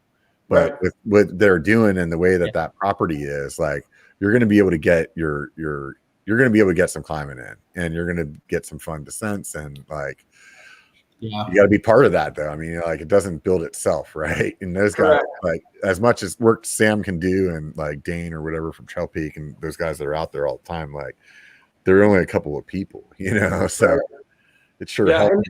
A bunch. And we follow Trail Peak, and we've talked to Dane and Zach a little bit. And I can say Dane's been super helpful on getting the word out. I can say, we talked to him about Mother Lode and stuff. And so actually Mother Lode will be at the event too. So just trying to kind of spread that word. Sam, I don't know if you saw it when he did the donate some money, and he'll do 2 hours. I was like, dude, you're going to be putting in some hours, buddy. So I was like, I'll donate that one to that one. Go dig for a couple. Go ahead and explain it, just so the people that don't know what we're talking about, what he did. Yeah, so he did this post, I think that was for every $50 that you donated to a trail advocacy group, whether that was American River, Mother Lode, and I think it was Fat Track, it was those three. He would do 3 hours of digging for every $50. If you donated to all three, he was going to dig for 12 hours. And I was like, I'm in for that, man. Like, I'll donate to that cause.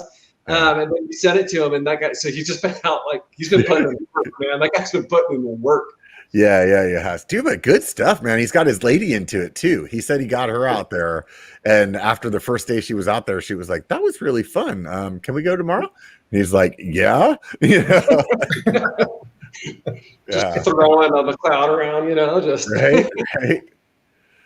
So no, that's super exciting to have that area out there. And like I said, I hiked some of the stuff that they're working on, and it just made me really excited. It made me really excited to be able to have another area that you can go out. Yeah. For us, I mean, all of us in the Sacramento area, most of us are, driving a bit to get to something to ride, and having that local stuff like that you can put big miles in and get like big elevation like that's really fun, especially like this time of year, right? When Tahoe's closed, it's like, what am I going to do? Ride all the local stuff, right? Yeah. Over and over. Yeah, right. It's like it's such a catch-22, isn't it? Because you're like, man, we really need water, and like that's great. It's raining and it's snowing up in Tahoe, but on the other hand, you're like, yeah, but if it doesn't rain, like the Tahoe trails are going to open up in May. I won't have to wait till like June or July to ride those trails. Like this would be sick, but we just won't have any water. Well, it was like 2 weeks ago. It's 66 degrees out. Yeah. And like I was summer. in Georgetown and it was dusty, and I'm like, what is going on? Yeah. And now here we are, and it's been a snowy blizzard. So as soon as it rains for like 12 hours, I'm like, I hate this place. I don't even want to be here. That's another epic spot that would be like a killer camping spot, especially if you like looped California Expeditions into it, is do Georgetown weekend and camp at like Mace Mills or something like that and just ride all day for 2 days. That'd be pretty rad. I talked to him about setting up an event, and I could talk to you guys about it offline, but because they're pretty in tune with the city up there, it'd be a really easy, because that campground that's up there, it's like right off of I don't know if you want to call it a freeway, the highway, whatever. the 2-lane road that's supposedly a highway, whatever it is. You know which one I'm talking about. 193. Yeah. That's the one that shoots up to Ice House, right? Yeah. 193, yeah. So like there's a campground right over by Mace Mills. Is that what it Mace is? Mills. Like right across the street from Rock Creek, basically? Yeah, it's right at the trailhead. You can jump on trail 2-1 or trail 3 from right there. Yeah. I think we're talking about two different spots then, because there's another one that's down the road just a little bit. Like you have to like drive like 5 minutes to get from this campground to the to get into Rock Creek, whatever that dirt road is that drops you down. Okay. And I think that campground that I'm talking about is pretty like just it's like wide open, kind of like not necessarily. Yeah. So it's like it's pretty much just. I want to say there's bathrooms up there, but it's like it's not like regulated where it's like you need spot 6 and you need, it's kind of like if 50 people showed up and put their tent wherever they want, like they're like right on, cool. You know what I mean? Kind of like I'm sure there's probably spots, but I don't pay attention to shit. So anyway, it would be really easy to put a pretty big event up there, and I mean you have Georgetown with California Expeditions, and then there's another group up there too running shows too. I can't think of the guys. Bender. Yeah. Josh Bender. Yeah. I'm sure that you could get those guys to like bump fists enough to get an event going if it was like, hey, look, we're bringing 100 people up here. Like you guys obviously can't do this all by yourself. So, like you're going to have to like agree to disagree or whatever it is that to make for it a couple of days. Yeah. Right. Everybody will be happy. Yeah. Yes. Oh, I mean, they're pretty in such tune. An epic spot. Yeah, they're pretty in tune with the city up there. And I want to say, like, I know whenever I was talking to Tom from California Expeditions, like he knows like some brewers and stuff like that to like get beer brought in and stuff like that. Like it would be a lot of fun. And that place is just sick. It's definitely like you don't want to pedal that joint. Like every time people tell me, they're like, hey, let's go, like let's just drive up to Georgetown. I'm like, no, you're not.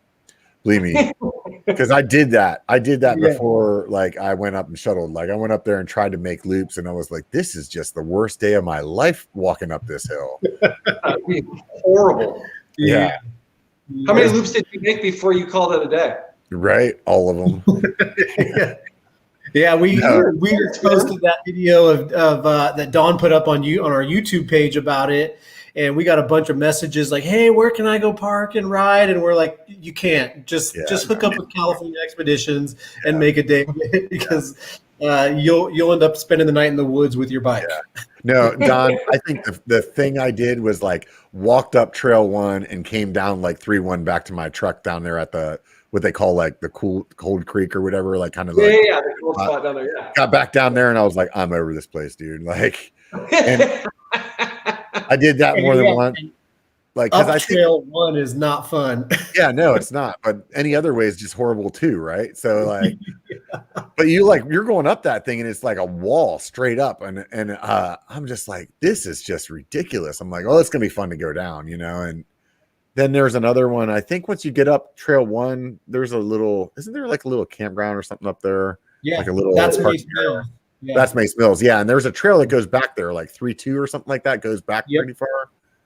Yep. Yeah, and I did that and like did a loop back there, and I don't know. I messed around up there for a while until I was like, yeah, I need to do the shuttle. Why am I doing this? Yeah, it's a shuttle spot for sure. Yeah, and people are like, oh, so you just like shuttle top to bottom? No, it's like a shuttle that takes you on like different parts of the like spider web. Like you start at the 11 o'clock part of the spider web, and then you go over to the 2 o'clock part, and then you come from the 3 o'clock to the 7 o'clock, and then you go from the 11 to the 2:30. Like it's like, dude, you don't know where you're at all the whole time you're there, just riding bikes, right? It is worth every penny of using one of those shuttle services up there to get a good ride in. So it's nice to have that guide, know, and especially like there's stuff that does sneak up on you. I remember the first time I went, I was talking to another shuttle driver really well that we had, and he was just like, I'm also, is it fast? Is it techie? I'm like, what is it? And he's like, he goes, it's not one single thing that's going to hurt you. He's like, you're going to be hauling butt and there's a hard left and you didn't see it coming, or you're hauling and it's like flowy, and next thing you know, you're in a pile of roots and rocks and you were doing 25 miles an hour, and I'm all, got it. So there's one of those trails up there. I don't remember what the name of it is, but it's like, it's just chunky as hell. And it's kind of like you're in like a little bit of like you're enclosed by plants. And you're just like flying, and it's just like these big, huge, like baby head boulders the whole way down the trail. But it's like, I've seen a bunch of guys go down. I saw one dude ring his bell so bad, he didn't even know what day of the week it was. Like, it was like, we had to walk him out. Like, but you're just cooking, and it's like you hit one of those things wrong, and I mean it is what it is. So baby. Yeah, right. We posted a video on Instagram. It was like 1 minute and 37 seconds going down that. That's 4-1. Yeah, that's the one. Yeah.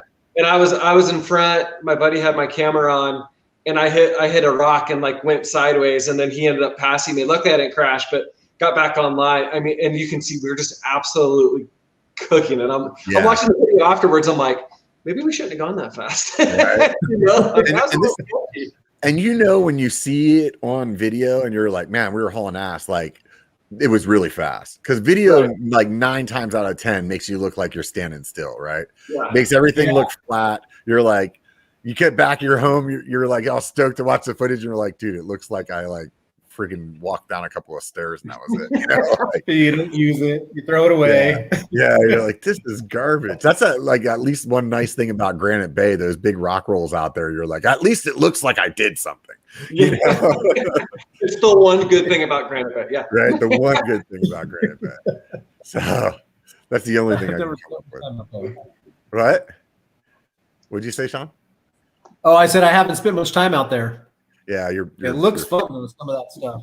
It's just the pictures. It's just the picture. You know, it's like everybody like there's like Granite Bay, and then they show you like 2 rock rolls, and you're like, dude, that place looks legit. And then you go pedal it, and you're all, Yeah. Yeah. It's definitely way better online than it is in person. I'll give it. But I mean, there's a lot of stuff out there, and like a lot of hidden stuff out there. Like there's probably at least like 15, maybe 20 different like pretty legit rock rolls out there that are you just got to know like how to like tie it together, and like that's the only thing that I would give that place. Like if you want to work on like building some confidence on that kind of stuff, like it definitely has that. It doesn't have long sustained climbs. It doesn't have chunk really at all. But those rock rolls are like, it's good like Tahoe prep. You know what I mean? Where you're like, okay. Sure. Like I can go, like you could go up there and get your chops down, and then go, you know, do something like Big Chief that has some pretty big rock rolls on it, and be like, oh, okay, I'm confident, you know.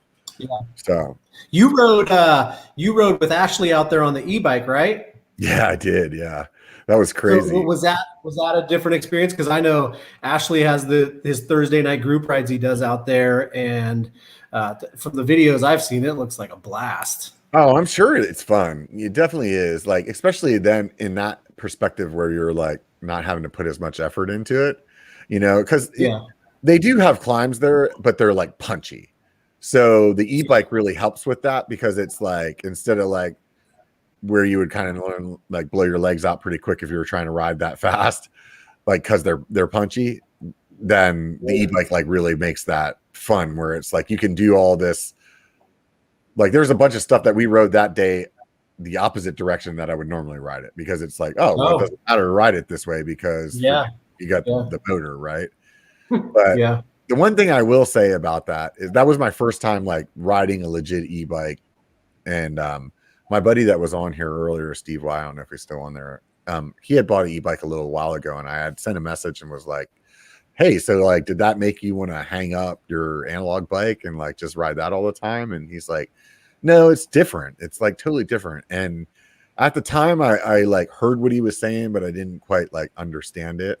You know, it's kind of like when your friends have kids and you're like telling them how it's going to be because you had kids, and they're like, like after they're like in it a little bit, they're like, oh yeah, now I get it. You know, like it was kind of like that. And so, like whenever I rode that bike, like when I got done, I was like, dude, I had a blast. But it definitely, like, it's a different style of riding. Like you want to like keep your cadence high so that you can keep the motor engaged, so you can keep the speed right, and you gotta brake differently. And like it's definitely like, I mean, yeah, you could throw those bikes around, it's still not like crazy heavy, but it's definitely a big difference. You know what I mean? Like, so by the time I was done, I was like, okay, I still want to buy an e-bike, but it's not, I'm no longer afraid that that's going to like taint what I have right now. Cause I will still want to pedal. I will definitely still want to pedal.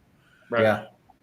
I agree. I've spent a lot of time on one. I actually just sold one I've had for like the last couple of years. And I spent about a year with just that bike, with not an analog bike at all. And some of the, like you mentioned, riding some of the trails backwards, not the normal direction you normally would, it definitely changes it up and makes it a whole lot of fun. But same thing. I definitely couldn't see myself like not wanting to jump on my bike and go climb or any other, thing. I still have that. And it's kind of like telling you that he has the e-bike. And then as I was passing him pedaling my own bike is when he was like, I guess I should go buy a normal bike again. No. He knows it's true. Look at that face. He knows it's true. Oh Lord. That would be me. I mean, I am like a crappy climber, even with an engine, so like there is no good part of me climbing. Like, I don't understand what it is. Like, I just don't have it in me. I don't know. I'm blaming it on some kind of like, it's like some kind of like physical thing that I have wrong with me or something like that. It's definitely like my butt muscles aren't big enough to be a good climber. But the thing is, you'll still jump on the bike and go out and do it. Yeah, you know? dude, I'll do it all day long. I'm just gonna bitch Yeah. about it. Yeah, right. Especially I mean, when none of us are going to complain about like those epic shuttle days. Those are great, but Yeah. sometimes they're not there. Yeah, right. I'll tell you the one I hate the most though is coming off of Stonewall Rocky, even though it's paved. The road. Oh, dude, I haven't climbed that road in a while, but I've been climbing Ranch a bunch, getting That's out of the OHV park, and that's Just as freaking bad, I feel like. blows, man. Every time I do it, I'm like, why am I doing this? And then I get to the top, and I'm like, oh, because it's the fastest way up here. That's what it is. Right. And then I'm like, yeah, it's not that. Like as soon as you're done, like the amount of time that it takes for you to forget how shitty that was is ridiculous. Because you're like standing there. Yeah, you like get up there and you're like, oh, well, let's just drop down east side. I mean, we'll be back down on the bottom in like 3 minutes. We could do it again. I think we can like equate that to like women in childbirth. Right. They have a baby and they'll scream at you the whole way through, and then the next month they want to have another baby. Right. Yeah. We literally just heard an F you, Sean, from downstairs. Yeah. Yeah, it's definitely interesting. But that is like, do you guys ever climb across Squaw Flat right there? No. That trail is horrible both directions. Oh yeah. That's from like Ranch out to Grizzly.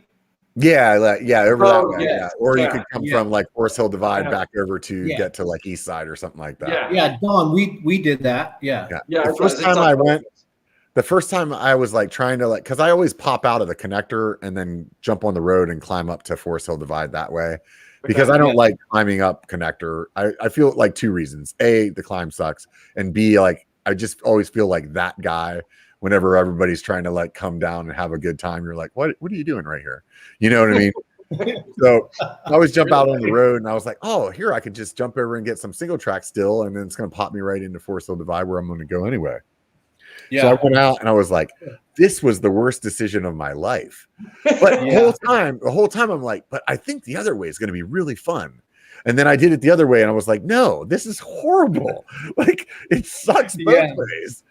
You get the punchy climb and you get like a quick little downhill and then you're like on your next climb. So it's both ways. You're screwed. Yeah. Totally. And they're like way punchy. There's hike a bike mixed in there too. So it's you get all of it. Yeah. He said punchy climb. I heard punchy hike.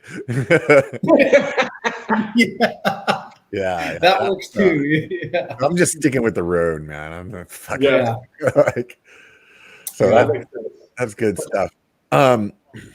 What kind of bikes are you guys riding now? Specialized enduros. Right, both of you? Both. Yeah, so that's a funny story. So I had demoed one in Santa Cruz back in December of 19, and I was like, I'm all about it. So ordered a frame. I wanted to do a frame up build, and then much like most of my life, Sean saw it and was like, well, I want that too. So the reason I had to give him crap is because if you see our bikes, they're like the same but different, right? So I have the white Enduro, Sean has the black Enduro. I got a rooftop tent, so then Sean got a rooftop tent, but it had to be a different brand. So, but what made me mad is that, they were taking so long to ship us when they first came out that I didn't get my frame until March. And this jerk goes into a shop and buys his in like February full build. And I'm like, dude, come on, man. Like, you can't do that to me.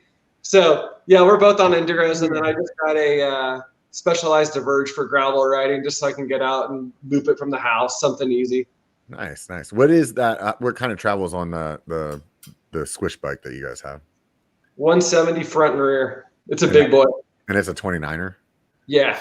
Oh, wow. But you jump on that thing and it's pretty amazing how good it does going uphill, Yeah, I've only ridden one bike with that much suspension and it wasn't my favorite, but the trail system that I was on was pretty tight. Have you guys ridden Rockville?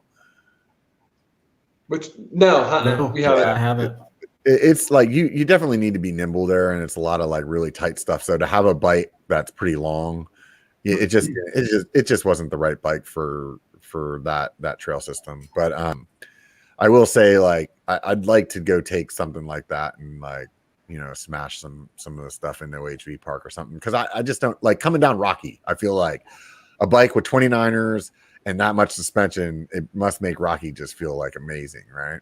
It just eats it. It's definitely different. Yeah, it's definitely different. I will say, like, I've always been a fan of a coil rear end. So when I first got my Enduro, I basically changed everything out. I put a cush core front and rear. I put a coil on it, and it was just a sled. You know, it just chew up anything. You going down Rocky, like you mentioned, you just feel so in it. You know, it's not nothing that's going to kick you off the trail.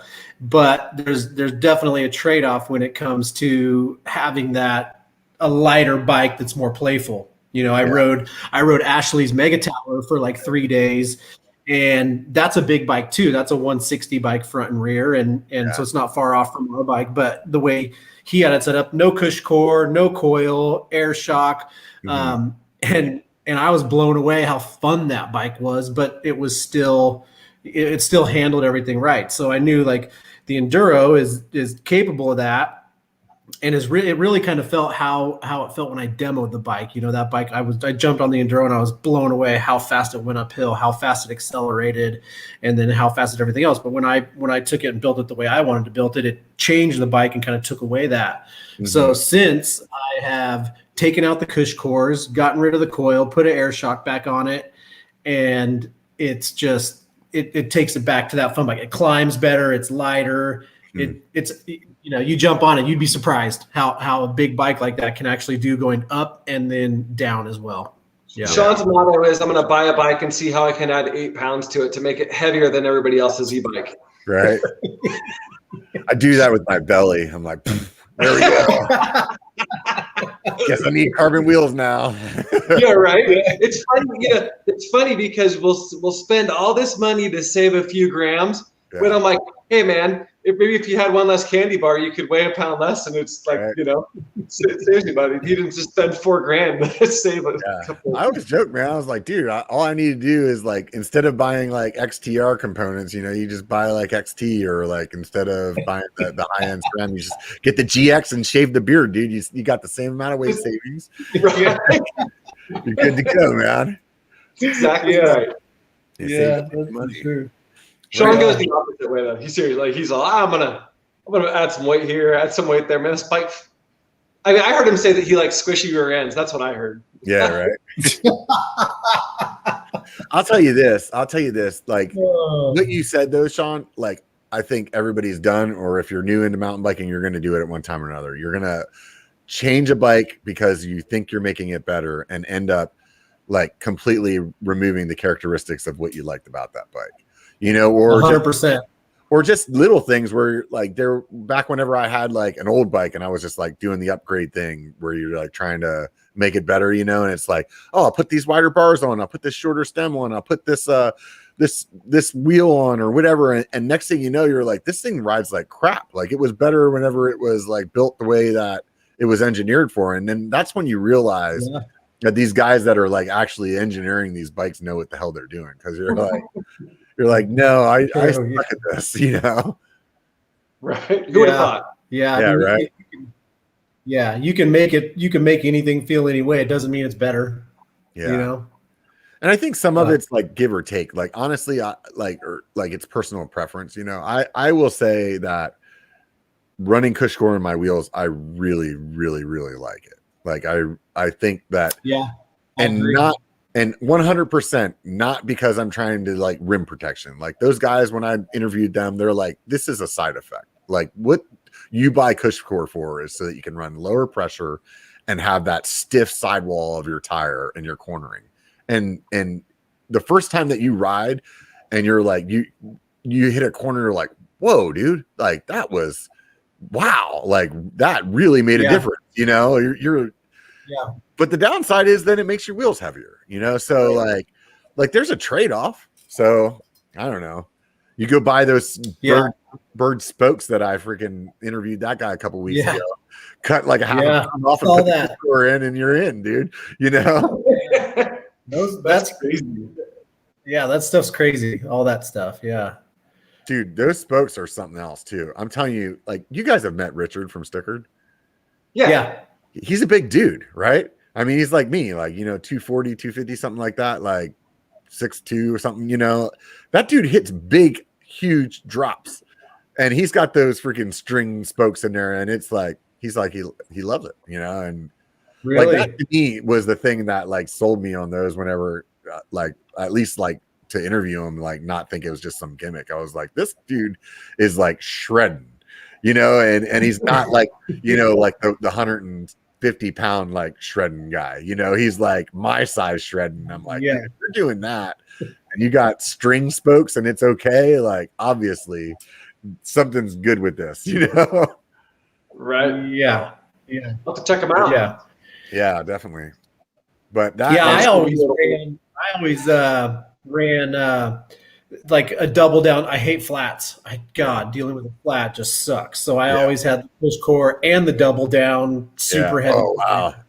You know, so so pulling the cush core out, it lightened it up a little bit. You could feel it was a little more peppy, but the tire feel was definitely different. You know, you can definitely know if you're used to a cush core and you take it out, or you're used to when you put it in, you can feel their reasoning behind it, which is great. But I think that if you're going to run that, you don't need to necessarily run a double down. Yeah. Maybe pumping a tube with you. I don't know. When it comes to Go ahead. when it comes to tires and cush core and going big, Sean has a little small man complex, so he has to go big on his tires. There you go.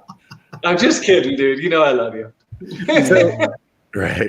So that's a good point, though. Like, I'm sure we have a lot of people from Northern California listening. So let's touch base on tires real quick. Let's what are you guys running? I'll start out here and say I have.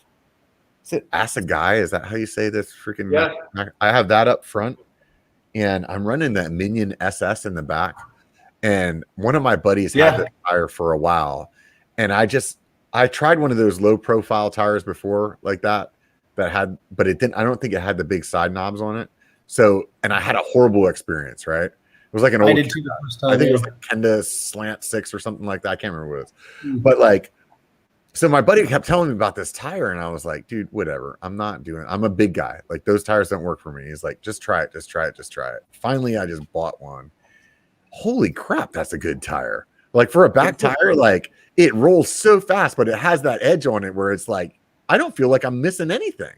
And then that's coming from like a DHF. The only time that tire, or DHR, the only time that sucks is like when it gets too sloppy. If it's too muddy, tire's crap. Like, because it just doesn't have anything to grab. But most of the time around here, we don't have that issue, right? Nope. Yeah. So how about you, Don? What are you rolling?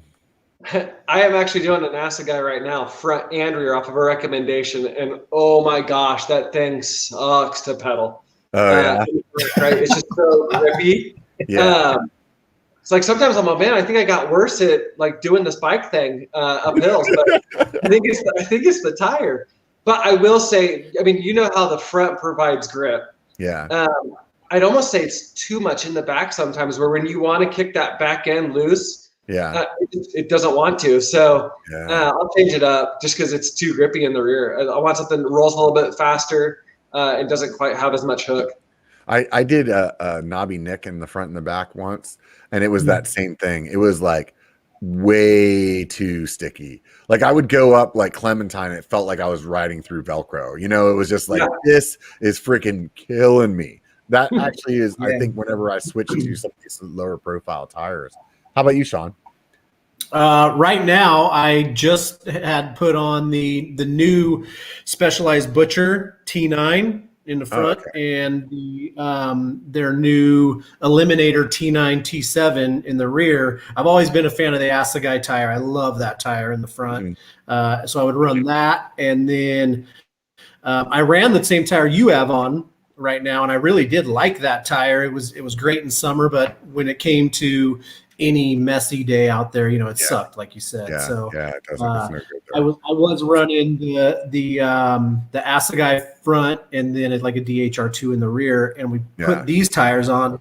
Man, and I got to tell you, like, I am super impressed with them. I hated the old Butcher. That's what actually came on my Enduro when I bought it new, was the original Butcher. I think front and rear they had it then, and it came off faster than I think they put it on. But these new tires, they are really good. So what's cool about them too is that they're pretty inexpensive compared to their tires. So if it's someone, someone's in the need of a new tire, give them a try. They may not be a specialized fan, but for the price and what you get out of them, like I'm super impressed, and I'm going to continue to run them. What's the price where they fall out? I think they're like they're in the $60 to $70 range. Okay, so they're pretty cheap. It's not like a lot of the Maxxis are like almost $100 by the time you get like whatever compound that you want and stuff. What they're honestly really good. What their size new are you guys running? I have a T6 front and rear. So that's a 2.6. Sorry, 2.6. Yeah. Okay, yeah. T6. So what the fuck, man? He's got like Terminator on there. Yeah. Sean got special tires just for him. Apparently.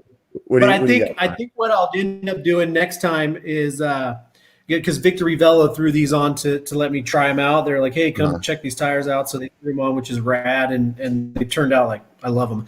But I think what I would do in the future is put the 2.6 in front and then go with the 2.4 in the rear. Yeah, I'm running 2.6 up front and 2.5 in the rear, and I don't think I would go to. I had a 2.6 2.4 on my last setup. I think I was running like what was I running up front? I think it was like a DHF and then something. I don't remember what it was. I think it was still a DHR in the rear, but it was a 2.4, and I liked it, but like with the rims that I had, and now that I have a wider rim. I don't think that I would want a 2.4 anymore. It's just I like how a 2.4 rolls better though. Yeah. It's a noticeable difference going from a 2.4 to a 2.6. I definitely noticed a difference. Yeah. I rode my Bronson with 2.8s on it for a little bit whenever I first got the bike because I had my 2.8 wheels from my Chameleon, and dude, I really liked it.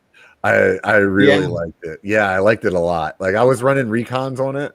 So like super low profile, but because it's a 2.8, like you can run that lower profile tire and you still have all the grip. And it didn't feel like it like rolled like worse or anything like it was a lot of fun. I mean, especially those tires are cool. That tire size is fun. I was really surprised. I really was surprised. I expected it to feel like sluggish but no, it was very, very capable. But that's the funny thing about tires, man. It seems like you always love the ones that you have, it's like, but for some reason you always want to buy something else, right? Like, these are great, but next time. Yes. It's like you find that combo. I think that Sean was probably the worst at it. He's like, I love this combo. And then the next thing he's trying different tires. And then he's like, I don't like this combo. He's like, I really love that last combo. I'm like, so you going to get him again? Nah, I'm gonna try something different. I'm all, dude, if you know what you like, man, like stick with it, brother. Yeah, I think most of the time I would buy the exact same tires, but what it usually comes down to is like rip the sidewall, need a new one. Yep, guess I'm trying that now because that's what they had at the shop. You know what I mean? It was like I wanted a DHR too, but all they had was this fucking SS. So guess that's what's going on. That's the way it works. Yeah. I very seldomly. I'm easily influenced. So when they're like, "Hey, try this," I'm like, "Okay, sweet." That's awesome, dude. Well, we're freaking 2 hours in right here, and let's go ahead and wrap this up. It was super fun talking to you guys. I'd like to ask people though before we wrap up the show, what YouTube channels do you watch? And it doesn't have to be like mountain biking. Like if you like to watch some guy like restore old PS2s or something like that. Like it's always interesting to hear the channels because there's so much good content out there. So how about you guys? What do you guys watch? For me, it's mountain bike stuff. And that's kind of funny that you asked that because one of my Christmas presents this year was the earbuds, for the things. My wife is like, you're always listening to mountain bike videos, So for me, it's like, really, I love watching the people that I know. So I watch Joe, Colorado Kid. I watch BKXC. I love all that, watching that stuff, single track sampler. I love watching all that stuff where I know I may not be able to go ride that one day, so it's too far out of reach for me or something like that. So I love watching those videos because I'm seeing something that I probably won't get a chance to ride, Yeah. Yep. So I would say, it's the same. I'm on mountain bike videos too. I'll throw some windsurfing stuff in there. Pretty much the same thing that Sean said. I watch a lot of your videos. Seth bike hacks too. And then we do the bike som. Like meeting him was pretty cool. But yeah, I'm always watching those, and I always get yelled at too for the trail. I'll tell you this: is Trail Peak's always kind of fun because I take like Ashland. I take like Jabberwocky and Ashland, and they're ripping it right, and like. I was like, okay, man, that looks fun. And I go out and I do it. And I'm like, I am not hitting this trail anywhere near how they made it look in that video. I call bullshit.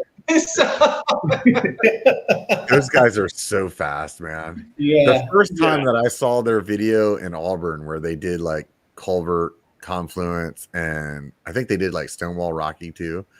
And like, he's going down Culvert and he's like, yeah, there's a little drop over here. And like, oh, there's a gap, and like not breathing hard, but like sending it. Like, I was like, what drop? Like, and he's like, oh, look, there's a gap there. Like, was it? Oh shit, dude, he just like jumped over the trail. Like, it's like holy cow. There's bluebird, but he's like, that was that on the, I guess you call it that maroon Bronson, that video. Yeah, way back. Yeah, that kind of like pink Bronson. Yeah. I watched that video. Go ahead. I was gonna say they have that video, which is I don't know how many times I've watched that, but then there's another video they have with Derek of Grizzly. Oh my god, I'm sure you guys have seen that too. Oh, it's I gotta look that one up. I don't think I've seen that one. Fast. Yeah, and you're watching like, whoa. It's really impressive. Yeah.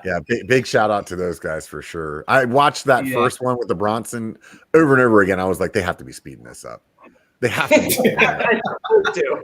It was like, but then like the way that you're listening to the rocks, like they sound right, like the way they're like crumbling, you're like, no, they're not. They're really that fast. Holy crap, man. Really, they are. Yeah, definitely. Some of their newer stuff too is really cool. Like they're doing some big rides out in the Forest Hill area. That's those guys know a lot of like that backcountry trail stuff. Like I'll follow them to just like see where they're going. Like, oh, that's cool. I didn't know that. Yeah, right. Yeah. They did that Silver Fork stuff coming out like from Kirkwood down towards Strawberry or something like that. Yeah, and they're like, I was like, oh, that looks sick, dude. I'm gonna get up there and do that.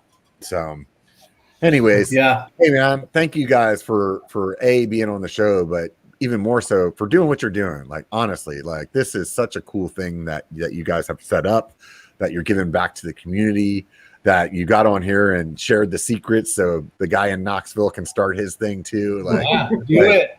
Seriously.